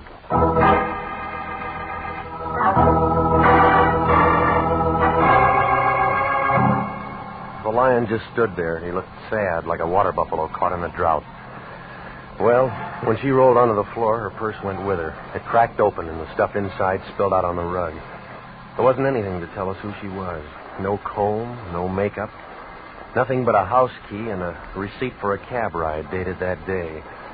There wasn't even a label in that mink coat. Nothing to go on. I might as well have tried to walk to Catalina. I told the Lion to phone the coroner's office, and I hopped over to the cab company. They told me that the receipt came from meter 212, driven by a man named Servey. He worked the call box at Hollywood and Western. He was a little guy. I figured he got the job because they ran out of big uniforms. They double-crossed him on that cap. If it wasn't for his ears, he'd have been wearing a snood. Sorry, bud. I got a fare. Where is he? Under the floorboards? I got a fare. Yeah, you said that. Where? In there eating. Your flag's up. I'll pull it down. Happy? You Johnny Servey? Whose nose are you? They told me I'd find Serby in this hack. Who told you that? Cab company. They don't know any more than you do. Now, look, never mind the jokes. Just give me that straight line. Nix, will you? Cut out this company uniform. Well, we're going to get it back if you don't open up. Get it out. All right. Louise pulled out 3 weeks ago. She took all the furniture with her. You can collect from her. I'm not the finance company. No? Here. Oh, private paper, huh? Well, who's getting conned? Did you carry a brunette in a mink coat sometime this morning? Maybe. Where'd you drop her? Downtown, 6th and Grand. Where'd she live? Ask her. I'm cruising in from the fair. Where'd you pick her up? In Burbank, Hollywood Way, and Kensington. The fair's in Pomona. You took the long way. I like to drive. It's company gas. Yeah. She was nice, real nice. You know what I mean? Real class. Okay. Oh, wait a minute, will you? Yeah. We didn't go anywhere, but time's up. That's 5 even. Fast meter. Hey, you want me to tell you about the guy? What guy? Tall, dark-haired, brown sport coat, movie type. Go on. He was chasing her when she caught my cab. He looked like a match. Was it? Ask him. Is that all? She got in. We drove away. Right here. Thanks. No tip? Like you said, we didn't go anywhere.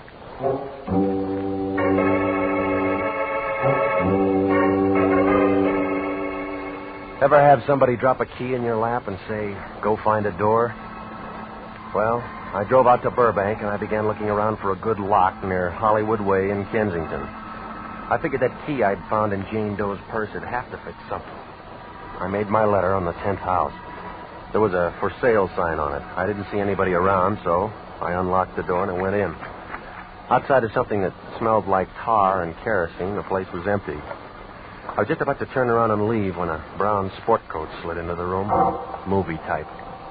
When he walked over to me, I knew he drank the right kind of scotch. Gonna use your GI loan? I was just looking. Gotta buy it to steal. No, the lady won't like it. Your wife? Girl in a mink coat. You make that kind of dough? She got it from somebody else. You Hollywood guys. Where'd you get the key? I borrowed it. She won't need it. What's your name? I didn't have a chance to ask her. Oh, you're kind of slow, aren't you? Sometimes. We'll see how fast you can hit the door. No, I just got here. Yeah, now you're leaving. Cab driver says he knows you. I'm friendly. I talk to everybody. Said you were doing a chase scene. Could be. She was pretty. They all look good in mink. It's not the house. What do you want? Well, we could start with a name. It's Dameron. Not enough. That's all you get, wise punk. Now beat it. You'll give more at homicide. I don't see any bad. Now, look, we can play games some other time. A cab driver put the finger on you as the last man to see that girl in mink. You talk like she's dead. You called it. Too bad. There's a lot of fur coats in L.A. and a lot of guys chasing them. You got nothing. That's what they always say downtown, but you'll talk. I don't figure on leaving, but you're going on your way right now. Better open a window, Dameron. You're sweating. Keep talking, sunshine, and we'll make one in that far wall. You got help in the back room? Quit scratching around. It doesn't mean anything to you. It didn't before she pulled a fade in my office, but it does now. I'll buy you a new carpet. I don't know who let you out, but it's bedtime. You've been talking about a dead girl who doesn't even know her name. Now go back and finish your dream. You got all the questions. Now let's fill in the answers. I'm fresh out of box tops. There's the door user. No, not yet. I'm going to get what I came for. Little man, that's a promise. You're out of condition, Dameron. You're in a great position to throw that line. Oh, you got talent, mister, but it's still raw. Come here. Now, come on, get up. I'm not through. That's where you're wrong. It's a big Luger. Makes the same size hole. All right, punk, you got a name? A lot of them for you. School isn't out yet. Just answer. It's Regan. Okay, Regan, let this sink in. Forget you ever saw any dame in a mink coat. Forget you ever saw me. That won't be hard. Look, Junior, you just lost the round. Now remember what I told you. Have a memory lapse. Is that clear?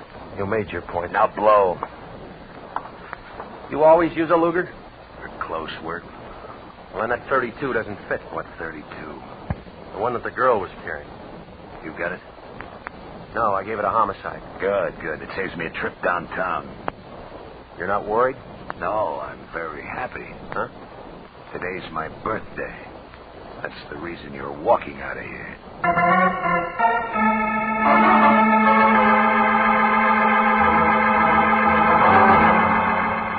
The whole thing looked as phony as an undertaker in a white derby. Well, I went back to the office, and the lion was sitting there with a bottle of beer and a sandwich that looked like a couple of end tables. He stopped chewing when I came in. What's her name? It's still Jane Doe. You've been gone 4 hours. Movie? They don't open till noon. All right, where you been? A vacant house in Burbank. I trailed it up from that cab receipt. What'd you find? Guy named Dameron. What'd he say? Nothing. Shy? Tough. That where you got the egg on your chin? He was nervous. When you gonna learn to be nice to people? He had a gun, too. Tell me more. That's all. I like this. It's got possibility. All right, take off your saddle. The race is over. When the coroner's boys showed up, they told me why she dropped. That's easy. She died. Poison. Without an autopsy? Something about her color. It isn't official, but we can work on it. Suicide? Murder. Why murder? They feed themselves iodine and sleeping pills, but they don't take Aliceine. What's that? A hot drug with a petrol base. It burns. Homicide will handle it. Sure, homicide will handle it. Only we got things to do. We got a stake in this. You made it a client. We're going to give her service, dead or alive. What does Wendetti say? I don't pay Wendetti. We find out who she is. All right, you try. Her picture shows up in the paper. She dropped dead in our office. How's it make us look? They sent in the first string when she died. You'll clear this up before homicide does. They'll lift your license. We won't need it. What do you mean? I still got Exhibit A. What? Smith & Wesson, 32 caliber. You're withholding evidence? I forgot to give it to them. All right, now give them a call and tell them. That was 5 hours ago. You'll make the call. All right, I'll tell homicide. They'll give me a break. That's what Dillinger thought. Give me the gun. They've got Jane Doe's prints on the wire. They'll have the answer in 10 hours. Cut that in half, Regan, and we've won the championship. You'll have to give the cup back. You cheated. When I left the lion, he looked happy, like a guy who just figured the mystery melody. I had the gun with 3 bullets gone that Jane Doe had been carrying in her purse, the lion in back of me, the police department in front. That left me about as much chance as a blue peanut on a wedding cake. I knew that if I walked into homicide with that .32, they'd hold on to me like a season pass. I had to find out who it was registered to, so I gambled and I went down to the city hall. I went in the Temple Street entrance, room 11, personnel division. If I pegged it right, I could get the dope on that gun without getting involved. I figured wrong. Can I help you? You in charge here? Lunchtime, yeah. Whose name matches these numbers? Small arms? Yeah. What authority? I just bought it.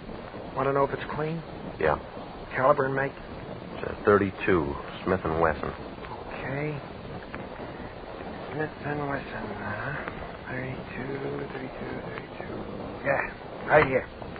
Got the weapon with you? No, why? No rule. No gun, no vitals. I got it. Here. Okay. Purchased August 1929, factory reblue job 1931, owned by American Trust and Loan, permitted to Dale W. Curtis. Thanks. I'll have to ask you to wait. Why? No rule. Got to run them all through ballistics. Anything special? Maybe. Found a guy floating around Silver Lake this morning, full of 32s. Who? Working on it. Have to ask you to wait. No, I can't. I haven't had lunch yet. Stick around. We may invite you. I don't like your food. Oh, don't worry. You can have anything you want the last day.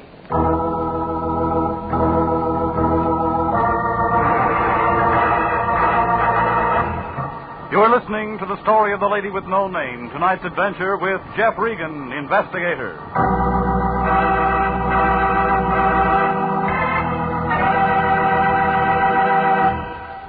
If you are a graduate registered nurse, please listen carefully to this important message. 29,000 nurses are needed to join the new Army Nurse Corps Officers Reserve. If you're a registered graduate nurse between the ages of 21 and 45, drop a card for complete information to the Adjutant General, Washington, D.C. And now, back to the story of the lady with no name and Jeff Regan, Investigator.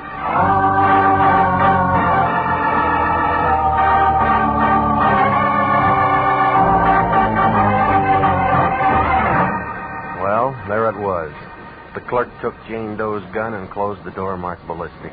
I figured he couldn't be too sure about whether that .32 would match up, but I didn't want to wait around to find out. He left the vitals card on the counter. I spun it around and I got the address of Dale W. Curtis. It turned out to be a one-story frame that stood in the way of the new freeway they're building. The movers were just jacking it up and I caught the last carload of people leaving. They told me that Curtis hadn't lived there for 7 years. They did give a number over on Manzanita off Fountain, where I might be able to find him. There was an apartment on the second floor. From the looks of the place, it figured that the OPA had a fight on their hands. I rang the bell and waited. I don't know whether it was a lighting effect in that dim hallway, but when she opened that door, I expected to see those 1,000 ships slide down the ways again. She was wearing some kind of a filmy thing that made a spider's web look like burlap. She had a voice that stole over you like a pint of Irish ale. I didn't expect you until tonight. I broke my watch. Come on in. I'll see if I can fix it. I'm grateful for the swift movement. Yeah, it shows. My name's Marlowe Curtis. I want to see your husband. He's not here. Do you expect him? No. Where is he? Up north. Business trip? Yeah. He sold out. Oh, what kind of business? Ask the warden. Huh? The Curtis is in the prison cemetery. Been there 5 years. Sorry. Don't be. He deserves it. You're going to drown in those tears. I'm still wearing black. The right color, wrong occasion. Soda? What? Just drink. How do you want? Well, you're mixing. Hey. Now, isn't that better? I don't know. This is my first drink. You'll get another. The weather's changed. There's nothing here. You're quick. Must have a good straight man. Yeah, you. You get top billing. What's your name? Regan? Detective. Maybe. Arrest. Sergeant. I'm due for a promotion. You'd make a better lieutenant. Come here. If I had anything to do with you, be captain. Yeah, sure, until you snag your colonel. You're nasty, too. Did I pay for my drink? Get out. Tell me about this nail file. You got that out of my purse. I had one hand free. You two-bit shadow artist. Now get out. Hello? Yes, he's here. Yeah? This you, Regan? You don't know me. I've been lucky so far. They should never have taken that gun down to the city hall. You get around. You shouldn't be up there in Marlowe's apartment. You gonna run my life? Now, I told you what you shouldn't do. Here's what you're gonna do. Look, Buster, don't crowd me. You're gonna forget all about today. The girl forgot a lot of things today, and she dropped dead. Got the idea? Suppose I don't buy it. You want a partner for that gun. Cameron give you the nickel? He gave me a dime. I got one more call to make to the city hall. All right. Suppose I lay off. And I got something for my piggy bank. You're no petty girl. Hang it up and get out. You know, Regan, I could have really liked you. Yeah, well, that's why I'm scared. Well, you can see how things were. I felt like a short girl with a new look. No matter how I tried to break it down, I figured to cop the leading role. A Jane Doe walks in her office and drops dead. She has a gun that probably talked to a couple of people. A cab ride receipt takes me to Bill Dameron, a guy with a talkative gun. I end up in Marlowe Curtis' apartment for a lot of punctuation marks. Everybody talks but the people. Well, I knew I'd have to begin to move before homicide tagged me, so I hopped down to the Times and I checked the morgue file. I pulled the clips on Dale W. Curtis. Marlowe didn't lie. He was dead. The old papers didn't mean anything, but the banner headline on the night final put one piece of the jigsaw in position. It told about a Treasury Department agent named Shields. They found him in Silver Lake. He'd been shot 3 times with a .32. Now I knew where Marlowe's nail file fit. I started to leave when I caught the last paragraph. It said, "Unidentified man turns in the murder weapon. Police are seeking his whereabouts."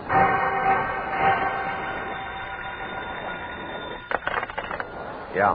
This is Lane. I've been calling your place for 2 hours. I just got home. Gonna give yourself up? It was your idea. Who's Jane Doe? I don't know. Why? You got a badge, you try. Look, Regan, you're hot. Every prowl car in town's looking for you. Yeah. You better start filling this in or they're gonna get you. Now listen, big shot, you're in this too. Not from where I sit. I gave you the gun. Well, send me some dough over here. I don't have enough for your pay.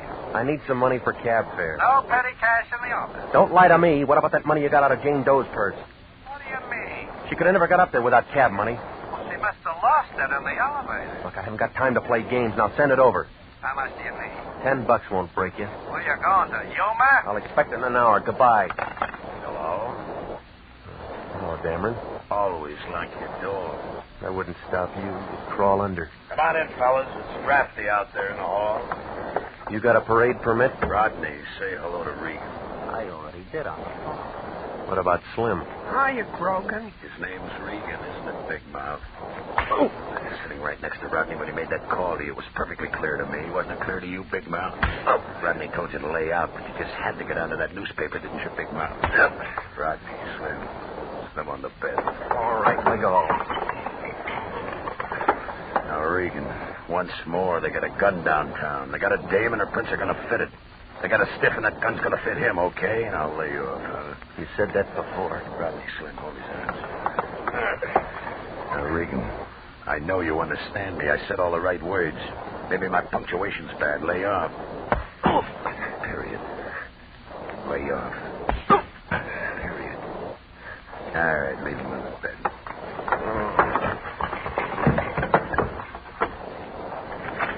He's on the floor. That's fine. Now he won't have to change his bedding.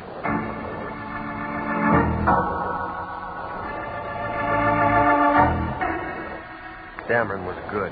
When I got up, my face looked like a relief map of Death Valley. He was wearing a signet ring. He left out all the water holes, but the mountain ranges were rising fast. I figured I was safe now. That guy in the personnel office had never recognized me. Well, I was standing in the kitchen giving myself the cold water treatment when somebody knocked. I figured that was a switch, so I opened the door. It was that hacky, Johnny Servey. He had an envelope in his hand. Yeah? Hi. Remember me? You give up cab work? Oh, I found this under your door. Here. Thanks. Football? What do you want? Well, you asked me about a dame in a mink coat today. Now, I'm asking you. I don't run a meter. Well, I figure all this might help. All of what? Well, I get to thinking about it, see, and then I think some more. All right, come on, get to the point, will you? You played a hand, now I'm playing a hand. Go on.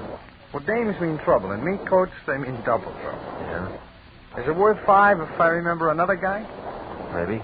Well, he's all over the papers now. I seen him. Who? Shields, the guy they fished out of Silver Lake. Where? He was out in Burbank this morning, early. I thought you were at Pomona. I was, but... Well, I guess I wasn't exactly cruising. I got a friend lives out that way. Know what I mean? When was this? An hour before I picked her up. This guy they find in Silver Lake is walking around that house. I'm looking for a store for breakfast. All right, you eat. Well, that's it. After breakfast, I hop in my cab, and that's when I pick up the dame at Mink. Why'd you bring me all this? Well, I figure we got somewhere this time. How do I get my tip? I gave him his $5 and he left. Then I opened the envelope he'd handed me. It was the money that I'd asked the Lion to send over. 2 $5 bills. Well, I looked at it, put it back in the envelope, stuck it in my pocket. So far, all I could see that I got out of this thing was a good beating from Dameron. The question still stood, who was Jane Doe? Well, I knew my next move. I wanted to hop over to the Treasury Department and see if my 2 matched their 2, and maybe between us we could come up with 4. I didn't have much to go on. It was just a hunch. I took Marlowe's nail file with me, and I walked in the front door of the Federal Building. I showed my license to the chief agent. That's right, one of our agents, Shields. They have the murder weapon down at Homicide. I know. All we want is the man that pulled the trigger. Well, I got an idea. I'll listen. What's wrong with these $5 bills? You can't spend them. I figured that. Where'd you get them? How bad are they? Lousy paper, rotten ink, terrible engraving job. You could do better with a rubber stamp outfit. Where'd you get them? Any of these been floated? We picked up a few. Was Shields working on it? That's as much as I can give you. Now, where'd you get them? Well, a girl faded out in our office this morning. She was carrying them? Yeah. What's her name? That's what I got to find out. Oh, Jane Doe, huh? Well, that's what we called her. So does the paper. Same girl? Yeah, that's her. Any identification? Not yet. They've been running a picture for hours. Well, I'm short on time. You're the guy. Wait a minute before you hit that button. Yeah? Your addition's good, but you haven't got all the figures. Don't make book on that. You're the number 1 boy with me. You think I'd solo in here? You might. No, I got an ace. All right, so you keep your nails clean. Now, look at it. It's a nail file. They cut dum-dums out of Shields. Who told you? A second-story apartment with a deep floor. How did you know? You're holding the file that cut the grooves. You use it? I can give you the guy who did. Dum-dum makes a big hole. Half Shields. Prove a tip from a 32 slug. It'll spread from here to Kansas when it hits. You can do it with a nail file. Maybe. Where's that apartment? No, I'm too close to quit now. I can't let you go alone. I got a big car. Well, before we go, mister, if no one belongs to that file, you belong to the gun. In that case, I'll have a lot of time to do my nails. Well, it was a long shot, but that's all I had. The agent just sat there on the way over. He didn't say a word. Well, I figured he didn't believe me, but it was a short drive to find out. We hit Manzanita Street just after the dinner time rush. It was quiet, and everybody was eating or they'd gone out for the evening. We climbed the stairs to Marlowe Curtis' apartment. I told the agent I wanted to go in alone. He didn't like the idea, but I explained to him that I expected friends and somebody should cover me from the outside. Oh, she looked even prettier than I remembered her. One tear was just about ready to take that last plunge across her cheek. What do you want? I brought you a paper. I've seen it. You know the girl?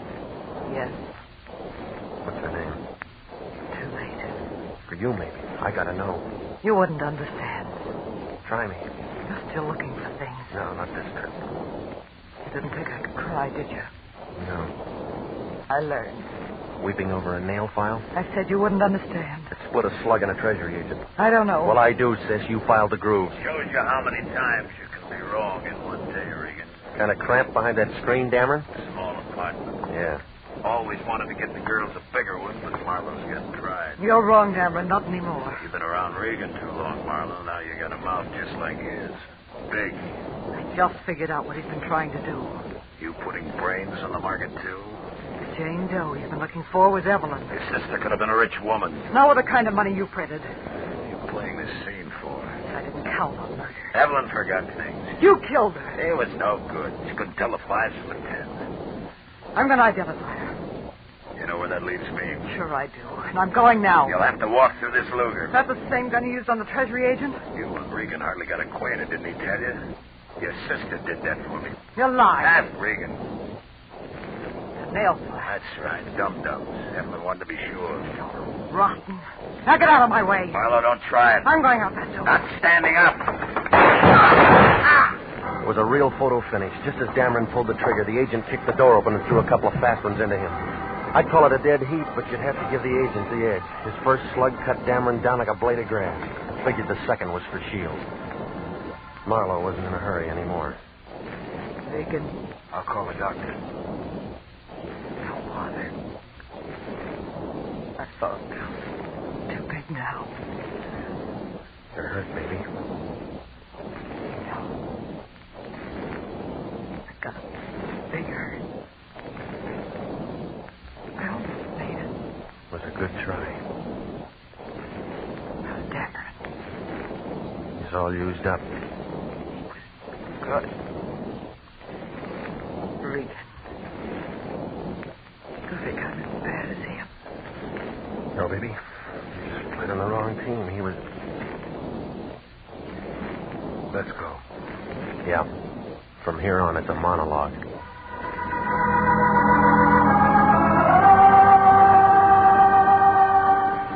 Well, it was hard to figure. It was like trying to throw a saddle on a porpoise. I gave what I had to homicide, and it unbuttoned something like this. The girl who pulled a quick exit in the office, Jane Doe, was Marlowe's sister, Evelyn. She was front man for Dameron's bad money. She helped him pass it. The Treasury agent, Shields, got a little too close, so Evelyn pumped a couple of dum-dums into him. She did it for Dameron, and then he slipped her the poison. He figured this stuff would work best. But she lived long enough to take that taxi ride to the office. Well, it didn't begin to make sense until I got down to personnel. I didn't think to check it before, but when I handed the clerk that gun, I noticed the tip of the slugs were grooved. Then over at Marlowe's, I picked up that nail file. It was full of lead filings. From there on, it was a fast reel. Dameron filled in the rest in the fight with Marlowe. Yeah, well, it's too bad about Marlowe. We might have had something. That's what I don't like about this business. You can't build friendships.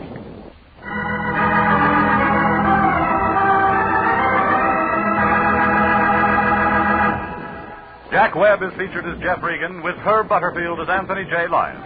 It's CBS at the same time next week for more hard-boiled action and mystery with Jeff Regan, Investigator. Written by E. Jack Newman, produced by Sterling Tracy. The role of Bill Dameron was played by Charles McGraw. Yvonne Patey was Marlowe Curtis. Marvin Miller was the Treasury agent. David Ellis, Stacey Harris, Lou Krugman, and Bernice Barrett supported. Original music for this program is by Dick Arant. Bob Stevenson speaking. Jeff Regan, Investigator, is heard every Saturday over CBS, the Columbia Broadcasting System.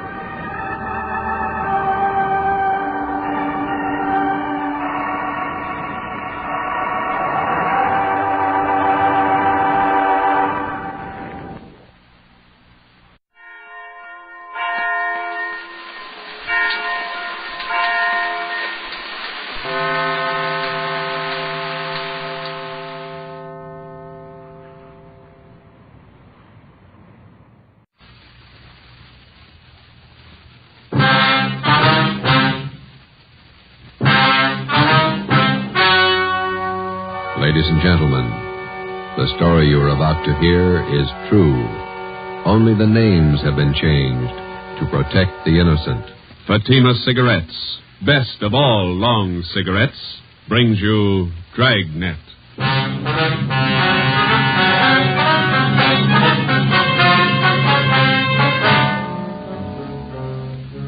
You're a detective sergeant. You're assigned to robbery detail. 2 armed bandits have robbed a large jewelry store in your city. One of the suspects escapes. One is apprehended. He's identified as a friend of yours. Your job, send him to prison. If you want a long cigarette, smoke the best of all long cigarettes. Smoke Fatima. Fatima is the long cigarette which contains the finest Turkish and domestic tobaccos superbly blended to make Fatima extra mild. And that's why Fatima has a much different, much better flavor and aroma than any other long cigarette. That's why Fatima is doubling and redoubling its smokers. So, if you want a long cigarette, smoke the best of all long cigarettes. Smoke Fatima. Dragnet, the documented drama of an actual crime. For the next 30 minutes, in cooperation with the Los Angeles Police Department, you will travel step by step on the side of the law through an actual case from official police files. From beginning to end, from crime to punishment, Dragnet is the story of your police force in action. It was Tuesday, February 8th. It was cold in Los Angeles. We were working the night watch out of robbery detail. My partner's Ben Romero. The boss is Thad Brown, chief of detectives. My name's Friday. I was on the way over from the city hall, and it was 8:35 p.m. when I got to the second floor of the Georgia Street Receiving Hospital. Treatment room. Joe, hi. Hi, Doc. Ben, how's it going? Okay. It hurt for a while. Doc gave me an injection. 1/6 of a grain of morphine, Novocaine injection. Bullet still in your shoulder? Doc's about ready to take it out. As soon as I get the wound cleaned, here's the soap and water, nurse. Alcohol sponge, please. How's it look, Doctor? Well, there's the x-ray. Shallow penetrating wound in the deltoid area. Sludge, larger than the soft tissue right here. Oh, yeah. No bone involvement. Okay, the bullet was spent. That's good. Feel okay? Sure. Nurse, methyl head applicators, please. Thanks. Let's see now. Where'd you leave Tyler, Joe? Interrogation room. Reynolds and Thompson are with him. Let me have the probe, nurse. Yeah. Feel anything, Romero? No. That's it. You hear that? Hear what?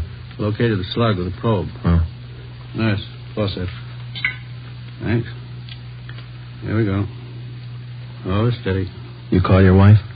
No, she don't worry. Here it is, boys. Want to mark it for evidence? Yeah, give it to me, will you? I will. Nurse, sterile saline solution. Irrigate the wound. No sign of Tyler's partner, huh, Joe? Guy got me? No, not yet, no. Sterile dressings, please. How long did you know this Tyler? Before he went wrong with me. I met him in the Army, helped him line up a job when he got out. It's too bad. Sure is funny. Meeting a friend of yours pulled an armed robbery. Must have surprised you, huh? Yeah, kind of. You want me to drive you home when the doc's finished here? Let's go back to the office and talk to Tyler first. Okay. Is that all right, Doc? No. You're staying right here, Romero, till tomorrow morning. If you haven't got a temperature by then, I might release you. Oh, it's only a flesh wound, Doc. I feel all right. I'm not taking any chances with gunshot wounds. If infection set in and you were laid up, I'd have the pension committee to answer to. You're staying here. Sounds like an order. It is. You can pick them up from the P913 tomorrow morning. Okay. You going to need anything, Ben? Yeah. I phoned to tell my wife I won't be home for dinner. His name was Max Tyler, white, male American, age 32. Dark hair, brown eyes, medium build, married, father of twin boys. He was a friend of mine. We served together in the Army overseas, and when the war finished, I came back to my job on the force, and Max went back to his old job. It didn't fit him anymore. He stopped working and started drinking. His wife didn't help much. Max started with small trouble, but it grew fast. On the afternoon of February the 8th, Tuesday, Ben and I surprised two men holding up a Main Street jewelry shop. Shots were exchanged, and Ben received a flesh wound in the shoulder. One of the hold-up men escaped. The other one was apprehended. His name was Max Tyler. Hi, Larry. Hi, Joe. Glad you got here. Tyler says you won't talk to anybody but you. Okay, boy. Thanks for standing by. Sure. I'll be outside. You need anything.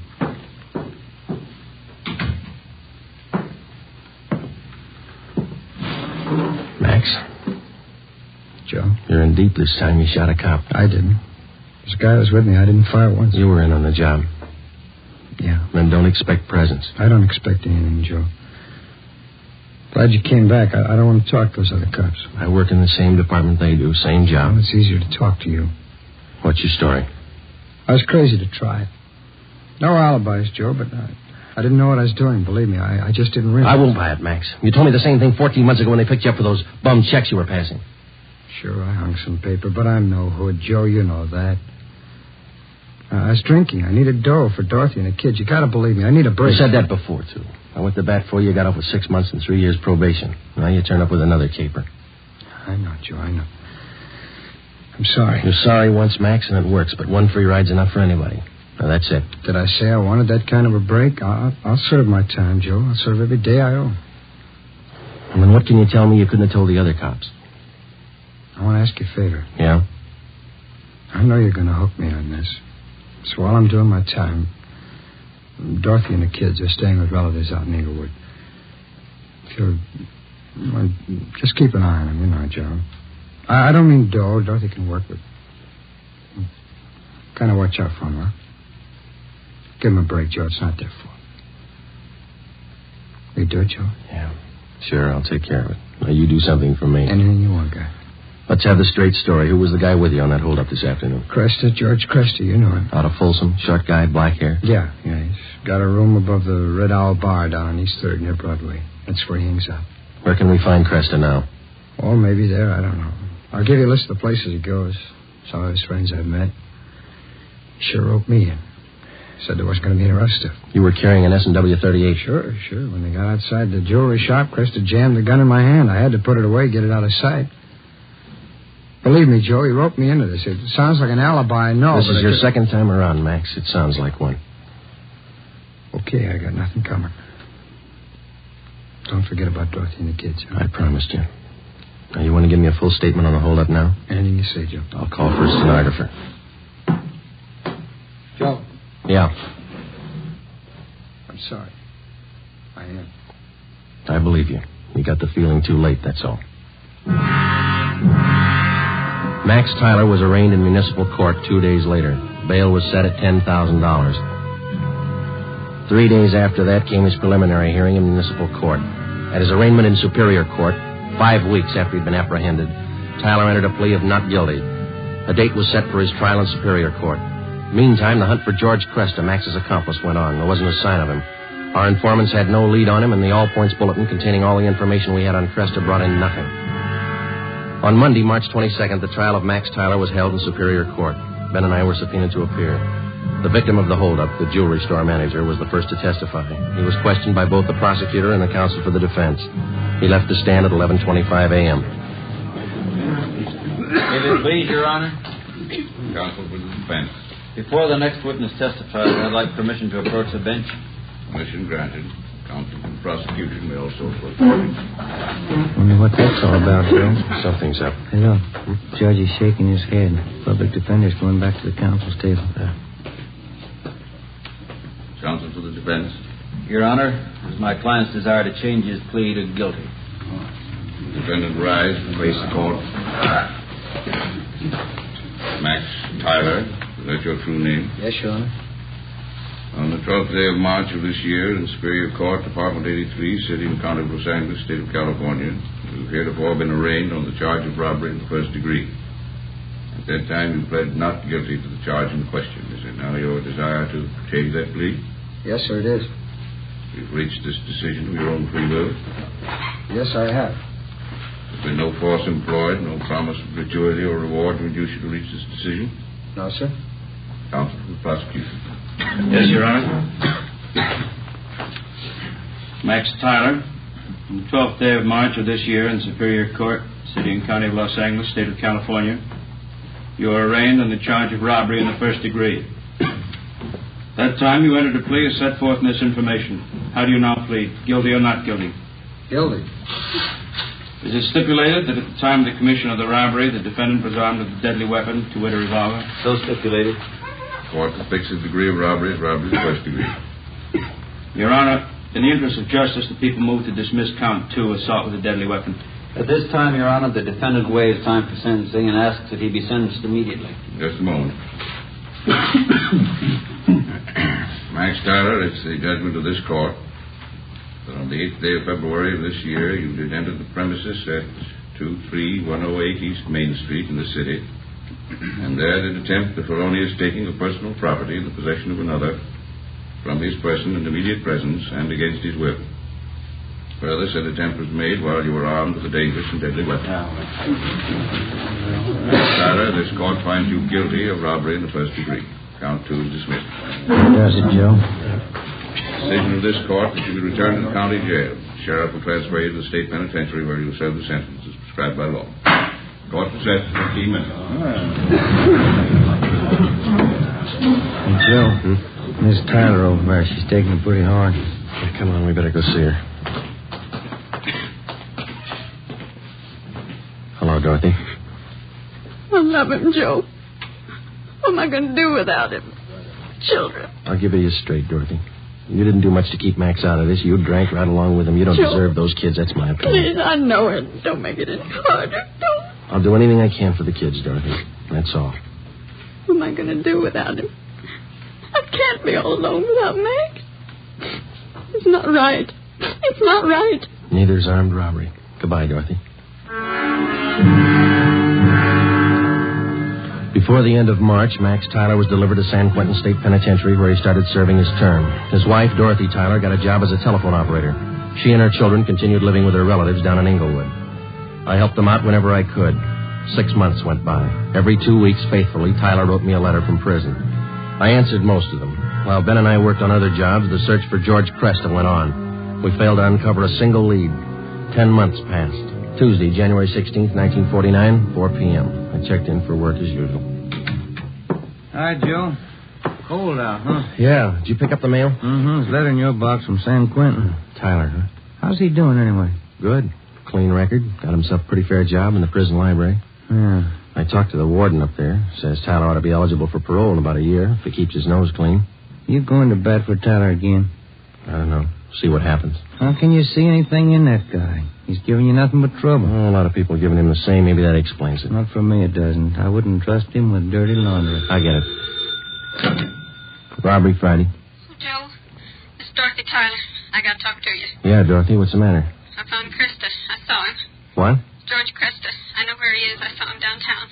I followed him to his place. You sure it was him? I'm positive. He's staying at 134 Jesse Street. It's a rooming house just off Alameda. 134 Jesse. Got it. Thanks, Dorothy. Come on, Ben. 8 minutes later, Ben and I were interviewing the landlord at 134 Jesse Street, a cheap rooming house down on the south end of the city. The landlord's name was Peterson. We showed him Cresta's mug shot, and he told us he was in room 11. We went up a dark, narrow stairway to the second floor.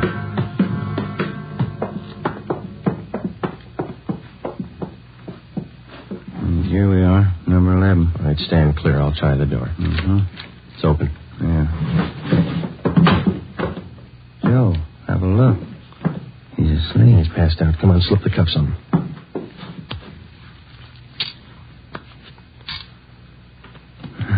That was easy. Yeah. All right, I got his gun. He's been drinking, all right. He'll have a big hangover. He'll have a long time to get over it. George Cresta was booked at county jail on suspicion of robbery. 2 months and 3 weeks later in Superior Court, he was tried and convicted of assault with a deadly weapon and first-degree robbery and sentenced to the state penitentiary. The day after Cresta was sentenced, I was called to the office of Chief of Detectives Thad Brown. Friday, this Max Tyler is coming up for parole in a couple of months. He's a friend of yours, isn't he? That's right, in a way. You've been writing letters to the warden. You've talked to the parole board about him. Understand you're helping on his kids. A few presents. They haven't had much of a break. They're just youngsters. You're working hard to get Tyler's parole. Do you think he's worth it? Well, I was off both him and his wife, and then she gave us that tip about Cresta, and Tyler's got such a good record up at Q, I figured they'd earned another chance. You're sticking your chin out, Joe, helping a con to get a parole. I think you'll realize that. Well, I believe he's a good risk now, Chief. He's pretty weak in some things. He needs direction, that's all. His wife's getting better. She might help more than she did. I hope both of them are worth it. If anything happens, I know I'm going to get it from all sides. You really think some men deserve another chance, don't you? Yes, sir, I do.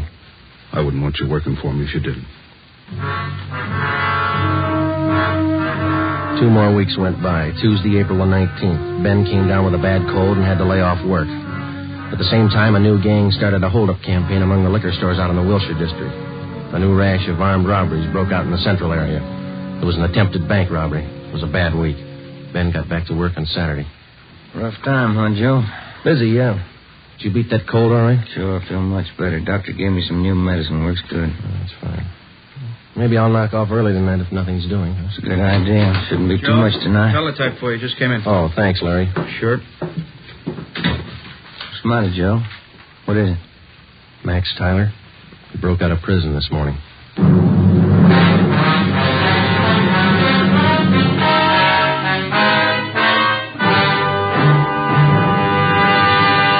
You are listening to Dragnet, authentic stories of your police force in action. And now, here's an authentic report from Fatima Cigarettes. In 1949, Fatima doubled, tripled, and quadrupled its smokers. In 1950, enjoy Fatima yourself. You'll find Fatima extra mild. Because Fatima is the long cigarette which contains the finest Turkish and domestic tobacco superbly blended to make Fatima extra mild. You'll find Fatima tastes much better. Fatima's superb blend gives you a much different, much better flavor and aroma than any other long cigarette. You'll find Fatima tops in cigarette quality. Fatima has always stood for the best in cigarette quality. For a new year of great smoking enjoyment, buy Fatima in the appealing golden yellow package. You'll agree, Fatima is the best of all long cigarettes.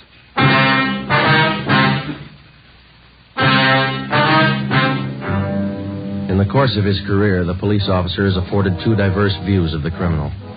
At first, the rookie cop is taught to distrust the criminal at every turn, without exception. He's schooled in the 1,001 ways in which the criminal operates, his psychology, his mode of operation.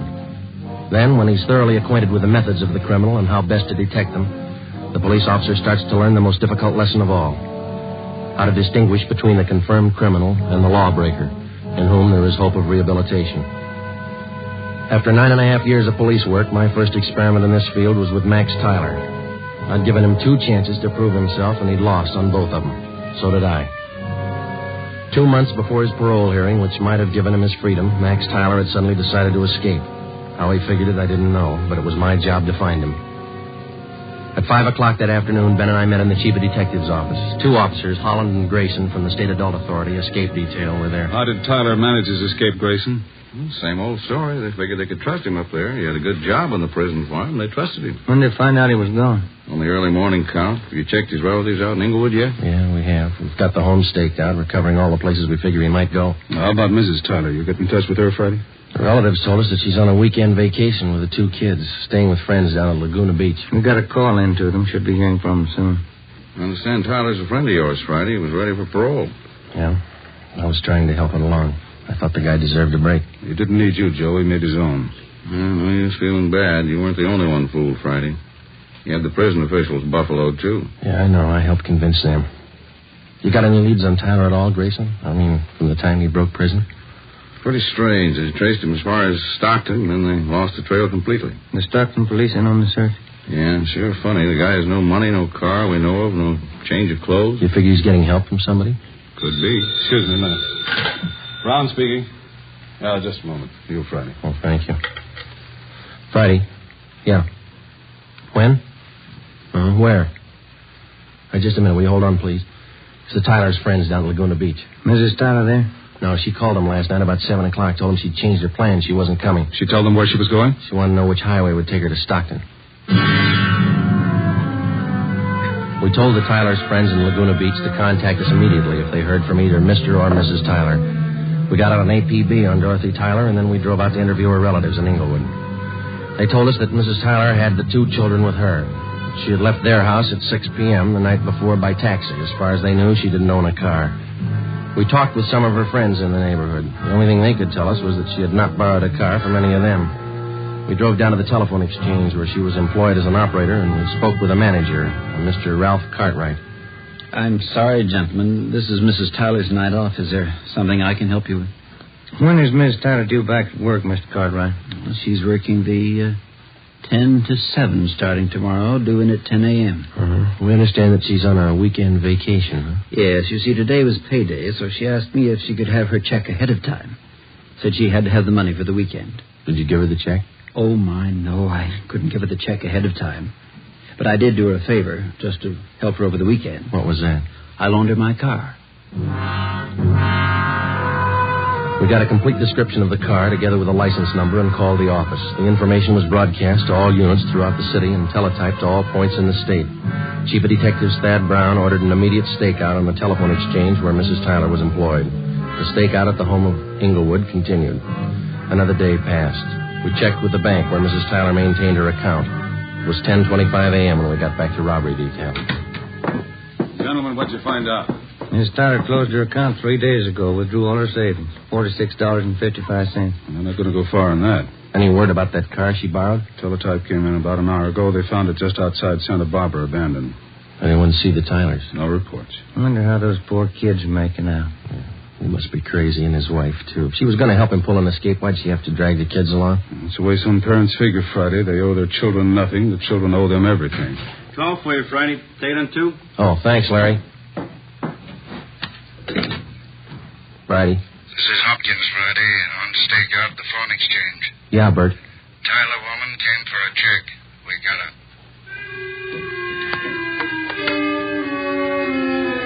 Dorothy Tyler was brought into the city hall. With her was one of her children. He was delivered to the juvenile authorities for the time being. Mrs. Tyler was brought to the interrogation room.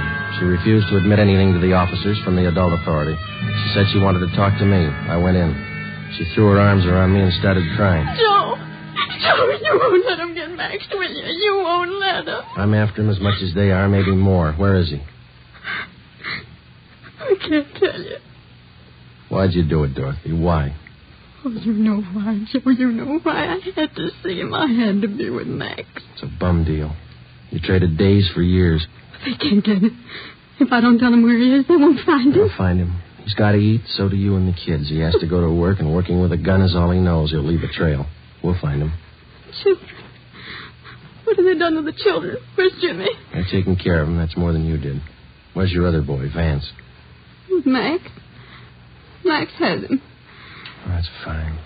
You and Max ought to be real proud of yourselves. I had to see him. You know that. I had to see Max. Has he got a gun? Has he? Has he used it? No. He just thought he might need it. He hasn't hurt anyone. I swear it. You helped him escape, is that right? You helped him. He needed help. I met him at San Rafael. We drove all night. He didn't hurt anyone, Joe. He hasn't hurt anyone. Where is he now? Where is he? All right, Dorothy, we'll find him. Joe, if I tell you, will you go alone? I can show you the way.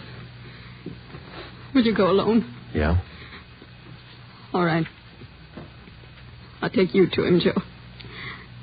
I trust you. Yeah, I trusted him once, too. 5 p.m., Monday, April 25th. Dorothy Tyler, Ben, and I got in the car and headed north for the coast town of Santa Maria. Acting under orders of Chief of Detectives Thad Brown, Larry Thompson from Robbery Detail followed in another car. Holland and Grayson from the State Adult Authority were with him. It was 10 minutes past 8 when we drove through the town of Santa Maria. Just outside the city, Dorothy Tyler directed us to turn off onto a dirt road. We drove about 2 miles. She told us to pull up. Across that field. Shack by those trees. Lonely out here. I'll go with you, Joe. Maybe Max won't understand. Oh, you stay here. Joe, that car stopped here. It's cops, Dorothy. It had to be. They won't shoot unless Max does. But you promised. You said you'd go alone. I'll go alone. Friday? Hello, Grayson. Where is he? She tell you? That shack over there across the field by that clump of trees. He's got one of the kids with him, that right? Yeah, he won't be any trouble. He's armed. The cons up at Quentin say he won't be taken alive. They say he'll shoot it out. They talk a lot. You better let us take him. You're not getting paid for this one. I'll take him alone. I made a promise. That guy in the shack's in the habit of breaking promises. I keep mine. Keep an eye on Miss Tyler, will you, Ben? Thompson's watching her. I'm coming with you. I told her I'd go alone. There's 2 doors, front and back. Which one you going in? Front. I'll be around back. Careful, Joe. Yeah. I'll be right back, Grayson. I started to cross the field. The shack was about 100 yards from the road. The field was uncultivated, and I wasn't sure of my footing. I stumbled over a tree stump. Halfway across the field, the lights in the shack went out. Who's that? Who is it? It's me, Max. Joe Friday.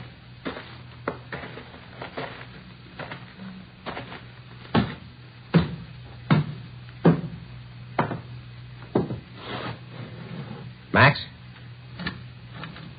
Come on, open up. All right, Max.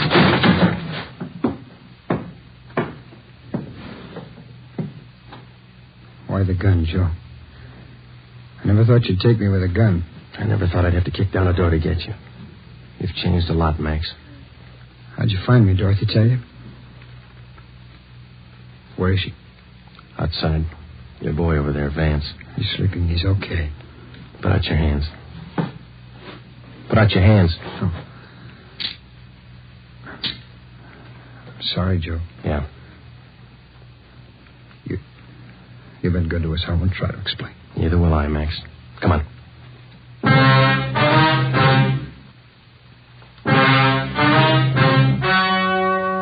The story you have just heard was true. Only the names were changed to protect the innocent. On June 2nd, trial was held in Superior Court, City and County of Marin, State of California. In a moment, the results of that trial. It's amazing how many long cigarette smokers are changing to Fatima. Here are the actual figures. New York Division. Fatima sales up 132%. Los Angeles Division. Fatima sales up 545%. St. Louis Division. Fatima sales up 548%. Yes, in 1949, more and more smokers discovered that Fatima is the best of all long cigarettes. They found Fatima extra mild. They found Fatima has a much different, much better flavor. They found the name Fatima means the best in cigarette quality. In 1950, enjoy Fatima yourself. Best of all long cigarettes.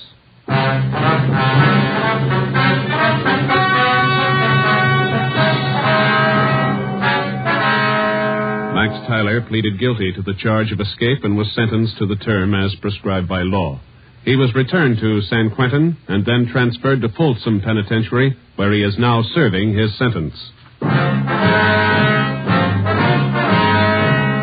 You have just heard Dragnet, a new series of authentic cases from official files. Technical advice for Dragnet comes from the Office of Acting Chief of Police, W.A. Wharton, Los Angeles Police Department.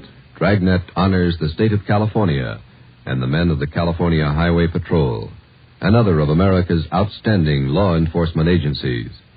One of these men, Highway Patrol Commissioner Clifford E. Peterson, outstanding administrator and educator in the field of law enforcement, dedicates his life to making yours more secure. Fatima Cigarettes, best of all long cigarettes, has brought you Dragnet from Los Angeles. Be sure to hear Mr. and Mrs. Ronald Coleman in the Halls of Ivy starting tomorrow on NBC.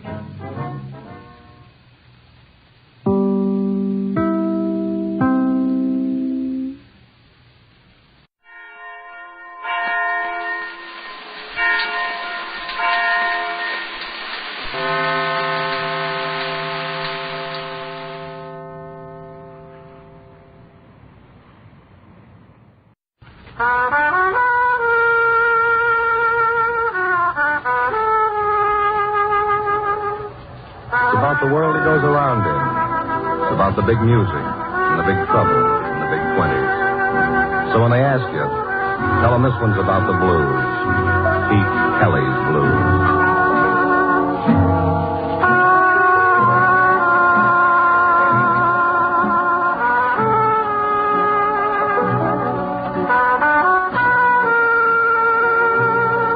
Pete Kelly's Blues, starring Jack Webb, with story by Joe Eisinger and music by Dick Kepner.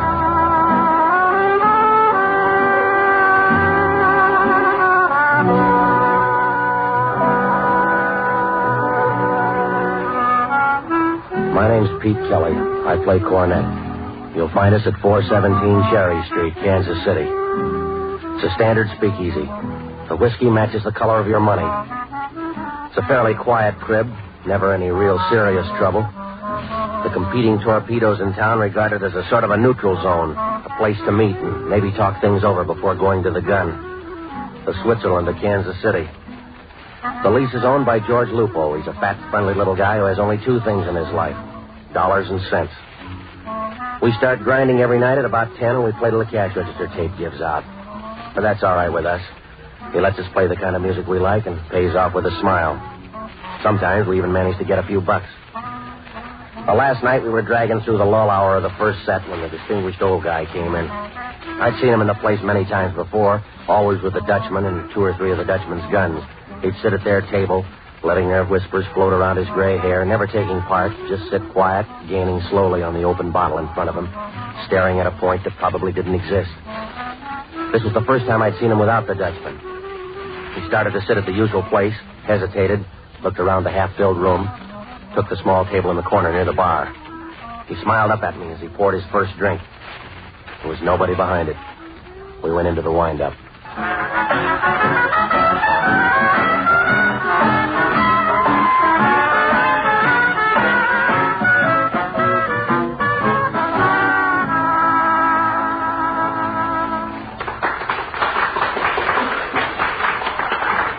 Man, we sure drag heel tonight. What's up next, Pete? Nothing. My lip's raw. Let's get off for a while. You're burning that lip at both ends, Petey. Slow down. You want a beer at the bar, Red? No, thanks, Petey. I'll catch me a hunk of fresh air in the alley. All right. On your way out, throw some nickels in the pianola, will you? Right. See you later. Yeah? Forgive me. I spoke quite on impulse. I find myself the sudden victim of an overwhelming desire for companionship.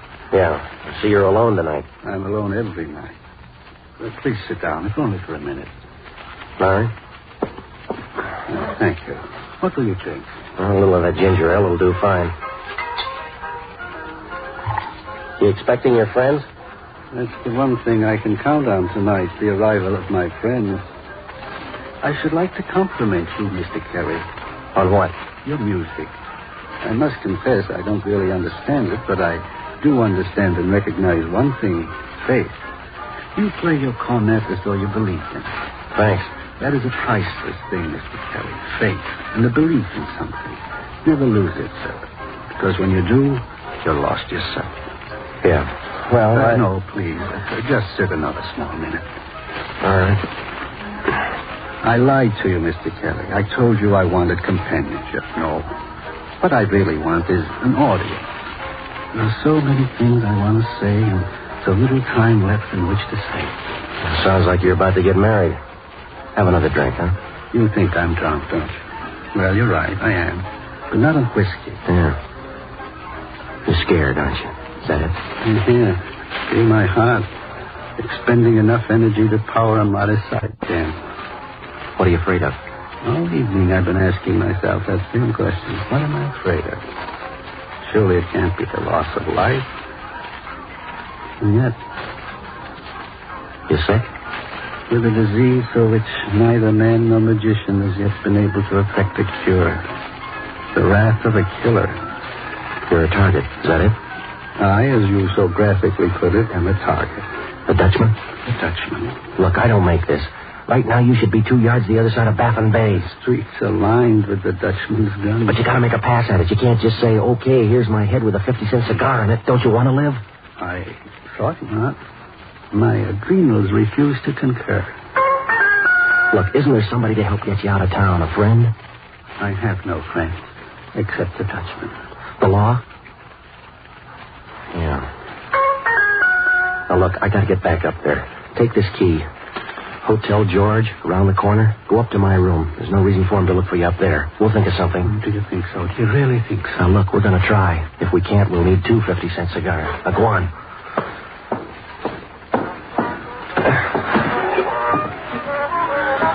P? Yeah, Red. What's the matter with the senator?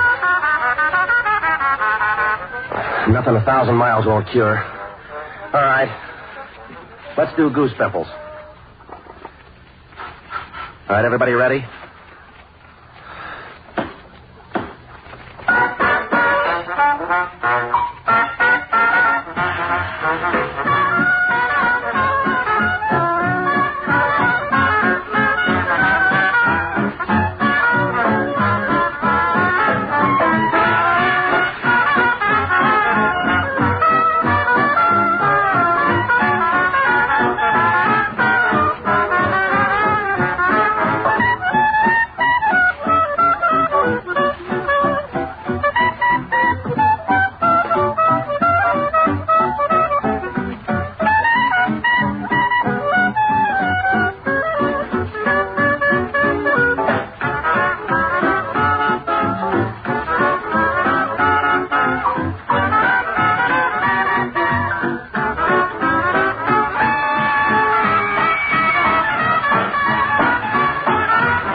I don't know if I'm going to make it or not. Red, take over. I'm going to duck out for a while. What's wrong, Petey? My lip.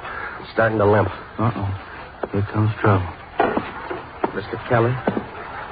Which Mr. Kelly? How many Mr. Kellys you got in this crib? Never mind, Jamie. I'm ready. You asked the punk nice, is he, Mr. Kelly, so he gives you with a snotty which, Mr. Kelly? All right, Jamie. Please forgive Jamie. He hasn't had much sleep lately. Yeah, well, you wake him up and tell him there's another Kelly. Bob Kelly works downstairs in the plant. Maybe he's the boy you want. No, we're looking for Pete Kelly. Yeah? Yes, Pete Kelly. Oh, not Bob Kelly. Not Bob Kelly, Pete Kelly. Yeah. Well, I'm Pete Kelly. I'm Pete Kelly. We'd like to talk to you for a minute. Sure. Outside? Outside? Just in the alley. Private. Yeah, well, I'd like to oblige you, but you see, friend, I got a job to do here. Outside. All right, Jimmy. Mr. Kelly understands. Yeah. I'll be right back, Red. Yeah.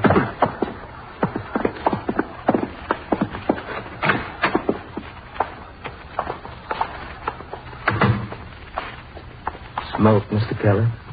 Yeah, thanks.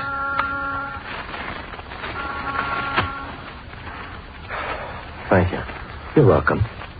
You like my brand? Your brand? Gold Tip. You like it? Yeah, sure. I never smoke anything else. There was an elderly gentleman inside this evening. He also smokes some. Did you smoke one of his?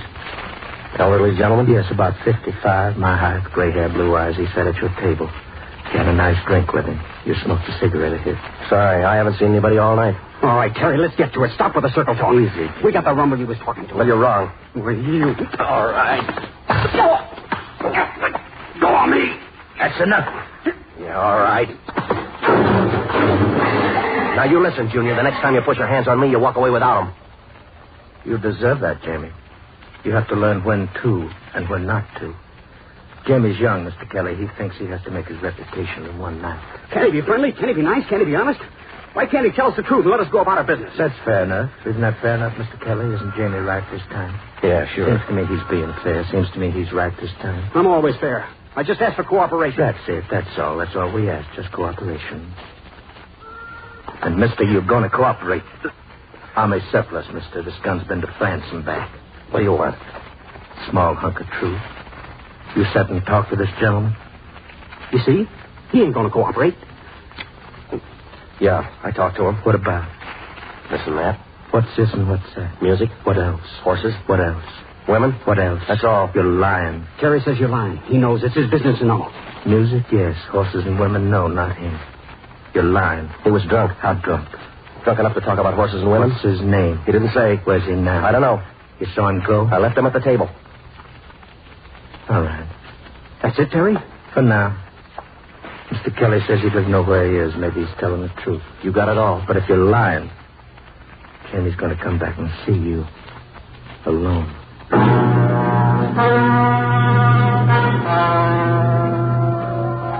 Well, I didn't need Einstein to figure it out for me. They were a couple of the Dutchman's guns. Assignment, rub out of one old party. Method, burn down anybody in the way. And from here on in, they'd cuddle closer to me than a baby kangaroo to its mother. Well, I had to get that old party out of my room fast. I told Red to keep the boys working, and I went on the prowl for Barney Ricketts. Barney's an ex-bootlegger. He went broke in 1922. Nobody's been able to figure out how a bootlegger could go broke in 1922, and Barney refuses to tell the secret of his failure. He did it the hard way, and he isn't going to make it easy for anybody else. He wasn't at Sour Sammy's joint. He hadn't shown at Papa Pastor's, and I was starting to worry when I caught up with him at Joe Donegan's over on 12th Street. As usual, he was boiled and loud. Ah, Pete Kelly, the Kansas City Gabriel. Listen, Barney, I need a favor. Without evasion, Petey, I tell you right out that your arrival is ill-timed. A major league favor. I was just about to pour a potion, and now I'm forced to ask you to share it with me. No, Barney, look, there's no time. That's your trouble, Petey. No true understanding of the meaning of time. Do you know what time in the life of one man really is? I mean, the nature of it and its function. Yeah, I know all about it. Now, listen, Barney, Of course you don't, and it isn't many men who will so frankly confess their ignorance. That's what I admire most about you, Petey. Your honesty in admitting to your abundant ignorance. All right, Barney. No, you mustn't be disheartened. The very fact that you know that you don't know is a hopeful sign. It means that you are ready to learn, and I will be your guide, counselor, and teacher. Yeah. Now then, take time. All right. And to properly understand the true nature of time, you must take time to understand it. Regard time as a valise. To each man at birth, such a valise is given, some large, some small, according to his destiny. That is the one thing which he cannot really choose, the size of the valise which we call time. You all through now? Yes, what are we going to put into your valise this time? Maybe a hunk of hope for a guy who needs it. What's his problem? He was sitting in 417. I talked to him. A mobster? No, educated, cultured, gentle. I see. A dangerous man. No, he was lost, Barney. Lost and frightened. The kind of fright that freezes you when you're on the other side of a gun. I see. Who fingered him? The Dutchman. The Dutchman? That's right. Tell me, is he about 55, gray hair, blue eyes? That's right. And you don't know who he is? No, he didn't say. Well, Peter, you're right and you're wrong. He's educated, cultured, gentle. But you're wrong about helping him. Nothing you or anyone else can do can stretch his valise. Why not? Because the Dutchman says no, that's all. Well, who is he? Dr. Jonathan Budd, an excellent surgeon and general practitioner. But what's he got to do with the Dutchman? For the last 2 years, he's been under exclusive contract to the Dutchman, sort of company medic for the Dutchman's torpedoes. On call 24 hours a day. Remove an appendix or a bullet as the circumstances may require. I don't make it, Barney. A man like that. Why would the Dutchman want to send him over? I don't know, Petey, and I don't want to know. Go back to Lupo's, pick up your horn, and forget all about Dr. Budd. I can't do it. Heed me, Petey. The Dutchman says drop dead, he'll drop dead. Don't be near him when he falls. Don't get into this, Petey. I'm already in, Barney. I sent him up to my room. You didn't. He's there now, waiting for me. Get him out of there. I had to help him, Barney. You can't just stand by and send him into the street to be cut down. A man has to have somebody to worry about him, somebody to help him. Get him out of there. I can't. Why not? I'm being watched. By the gun? Yeah. You sure? They got the buzz I was sitting with him. They're keeping a string on me. Petey, you fool. How long do you think it'll be before they get into your room? That's why I came to you, Barney. No, Pete, not this time. Not where the Dutch... Look, they're on my back, Barney. I'll draw the guns off. Back to Lupo's. You get him out, Barney. You can do it. And what do I do with him once I got him? Ask him what he'll charge to cut you out of my life? Take him to the other side of the river, over to Fat Annie's. Tell Maggie Jackson. She can fold him into the shed out back. He'll be safe there. Fine. He can make a new life for himself in Fat Annie's shed. I'll think of something. I'll shake the guns after I get back to 417, and I'll think of something. You do that, Petey, because if you don't, you'll be dragging up full valise before morning.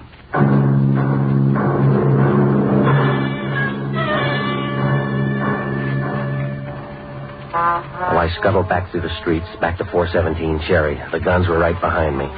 My valise was getting fuller and heavier by the minute, and I knew I'd added a few pounds to Barney's. But that's the way it is.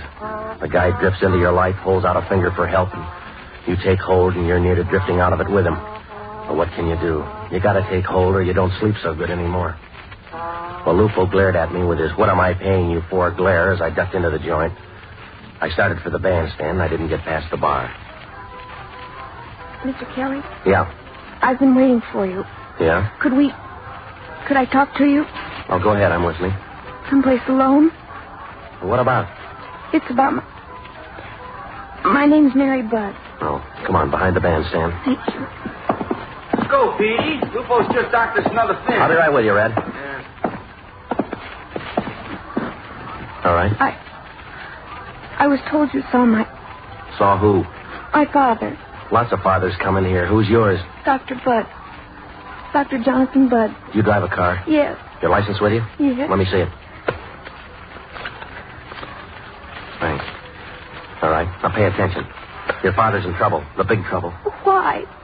What's happened? The Dutchman took a dislike to him. Who's the Dutchman? You don't know? My father never told me anything. Well, you're a big girl now. The Dutchman's a man with a gun. He's pointing it at your father. All right, now hold on. Maybe we can... Why would anybody want to kill my father? I don't know. He's never hurt anybody in his life. Why would this man... Look, lady, I got no answers for Maybe you. if we could find out why... Maybe we could...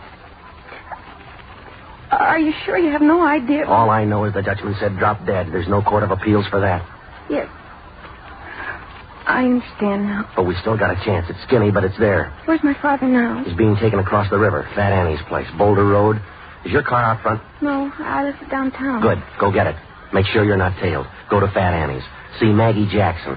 I'll try to shake the Dutchman's guns after the next number. But if I can't get over to Fat Annie's, you collect your father out of that shed and back. Hit the highway north on the Kansas side. Now, you got it? I'll never forget you for this, Mr. Kelly. Yeah, sure.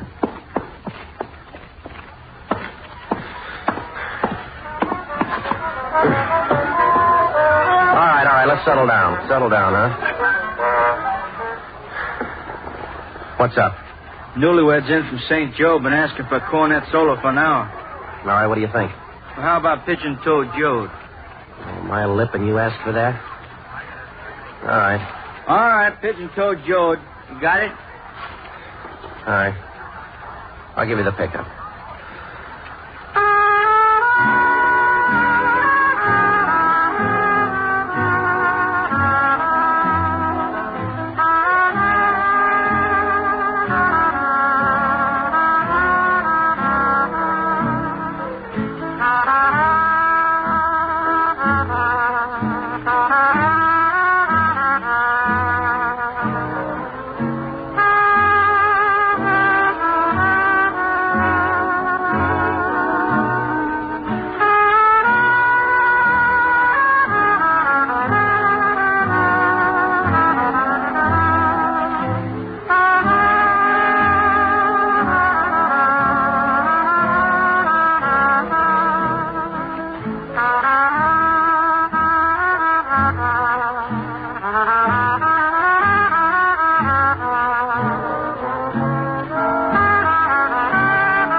That's all for me tonight, Red.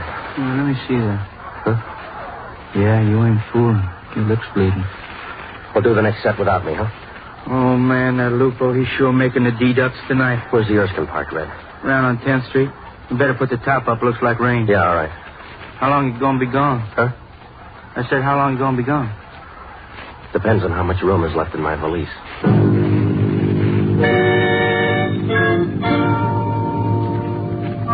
Well, I left the stand and headed for the men's room just like nothing was happening. I bolted the door behind me, crawled out through the small window, dropped into the alley, and lit out for 10th Street over fences and through backyards. Red's Erskine was right where it ought to be. I slammed over to 12th, rattled across the bridge, jolted down Boulder Road to Fat Annie's place. Halfway there, it started to rain.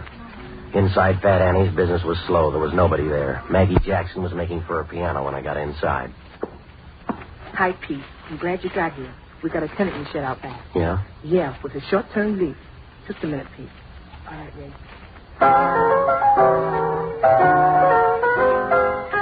I ain't going nowhere, ain't seeing no one, no how.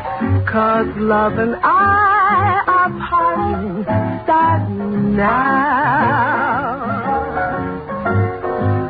I'm on good behavior, so honey savior, hello. In answer to your passes, the laughter's no. I've been somewhere, seeing someone most every day of my sad life. I'm gonna trade in my mad life for something slow and safe, and so I ain't going nowhere, ain't gonna wrinkle my brow, 'cause love and I are parting, starting now. That was nice, Ray. Place is really good tonight. Yeah, business is bad all over. Look, Maggie, how about the guy in the shed? Is he all right? He ain't bleeding none yet. Where's Barney? He just dropped the package like it was hot chitlins and dusted. The girl get here yet? What girl's that? The tenant's daughter. No girl showed yet, Pete. Well, the minute she shows, Maggie, send her outside, will you? You going to the shed, Pete? Yeah. Best to go through the kitchen, straight out the back. Sure. Thanks, Maggie. Sure. Good luck.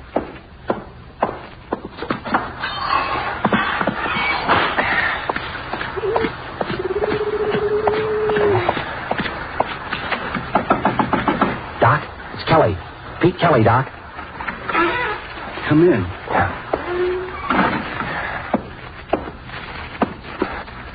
You all right, Doc? Yes. The roof leaks and I've run out of cigarettes. Sure. Here. Oh, thank you. I'll give you a light. That's good. Yeah, now, look, I think we're home safe. I'm getting you out of here. Tell me, why do you bark? What? I said, why do you bark? Look, Doc, don't confuse me. You're an anachronism, Mr. Kelly. A moral man in the immoral jungle. Now, look, I talked to your daughter. She'll be here soon. You talked to my daughter? Yeah, that's right. She's coming to pick you up. Small girl, red hair, blue eyes? Yeah. Mr. Kelly, I have no daughter. You don't? You talked to the Dutchman Smile. Yeah, but the license, her driving license. She showed me her driving license. Sure she did. I believed her. Yes, an excellent actress. And you told her where I am. Did she ask you anything else? What you might know about the Dutchman and me? Well, she asked. I knew nothing. You're sure? You're sure you told her you know absolutely nothing? Yeah, that's right. Then you're safe. You'll be all right. They'll forgive you for trying to help me. You finally did tell them where to find me, and for that, they forgive you. All right, come on. Now, let's get out of here. Let's get No, moving. Mr. Kelly, you'd better go quickly. Well, I got a car. We'll make a run for it. No. But they'll be here any minute. And I'll be waiting for them. No use to run anymore. Yeah. In some strange way, I've begun to realize that I'll welcome their arrival. But I don't want to escape. You see, it's impossible for a man to escape from himself. I am nothing more than the works I have done.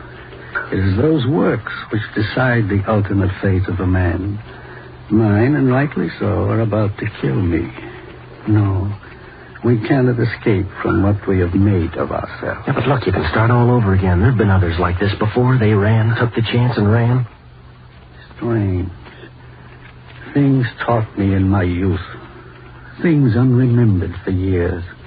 My freshman days at school. And the words of Socrates when Crito urged him to delay the drinking of the hemlock as others before him had delayed. Yes, Crito, and they of whom you speak are right in so acting, for they think that they will be gainers by the delay. But I am right in not following their example, for I do not think that I should gain anything by drinking the poison a little later. I should only be ridiculous in my own eyes for sparing and saving a life which is already forfeit. Please, then, to do as I say, and not to refuse me. And so, I ask you, Mr. Kelly, don't refuse me. Go now, please, for your sake. I'm all right. You're not all right. They're going to kill you. Don't you understand that? I understand. Yeah. Sure you do.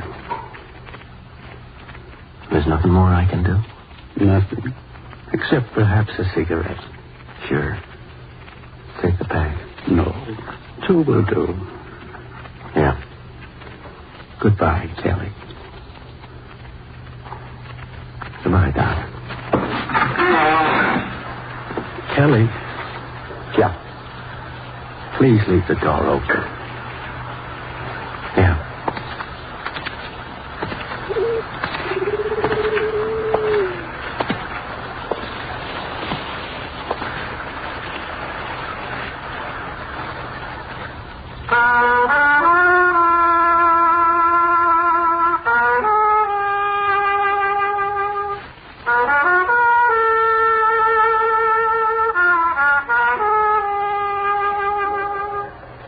Kelly's Blues, starring Jack Webb, with story by Joe Eisinger and music by Dick Cathcart. Scoring by Matty Matlock.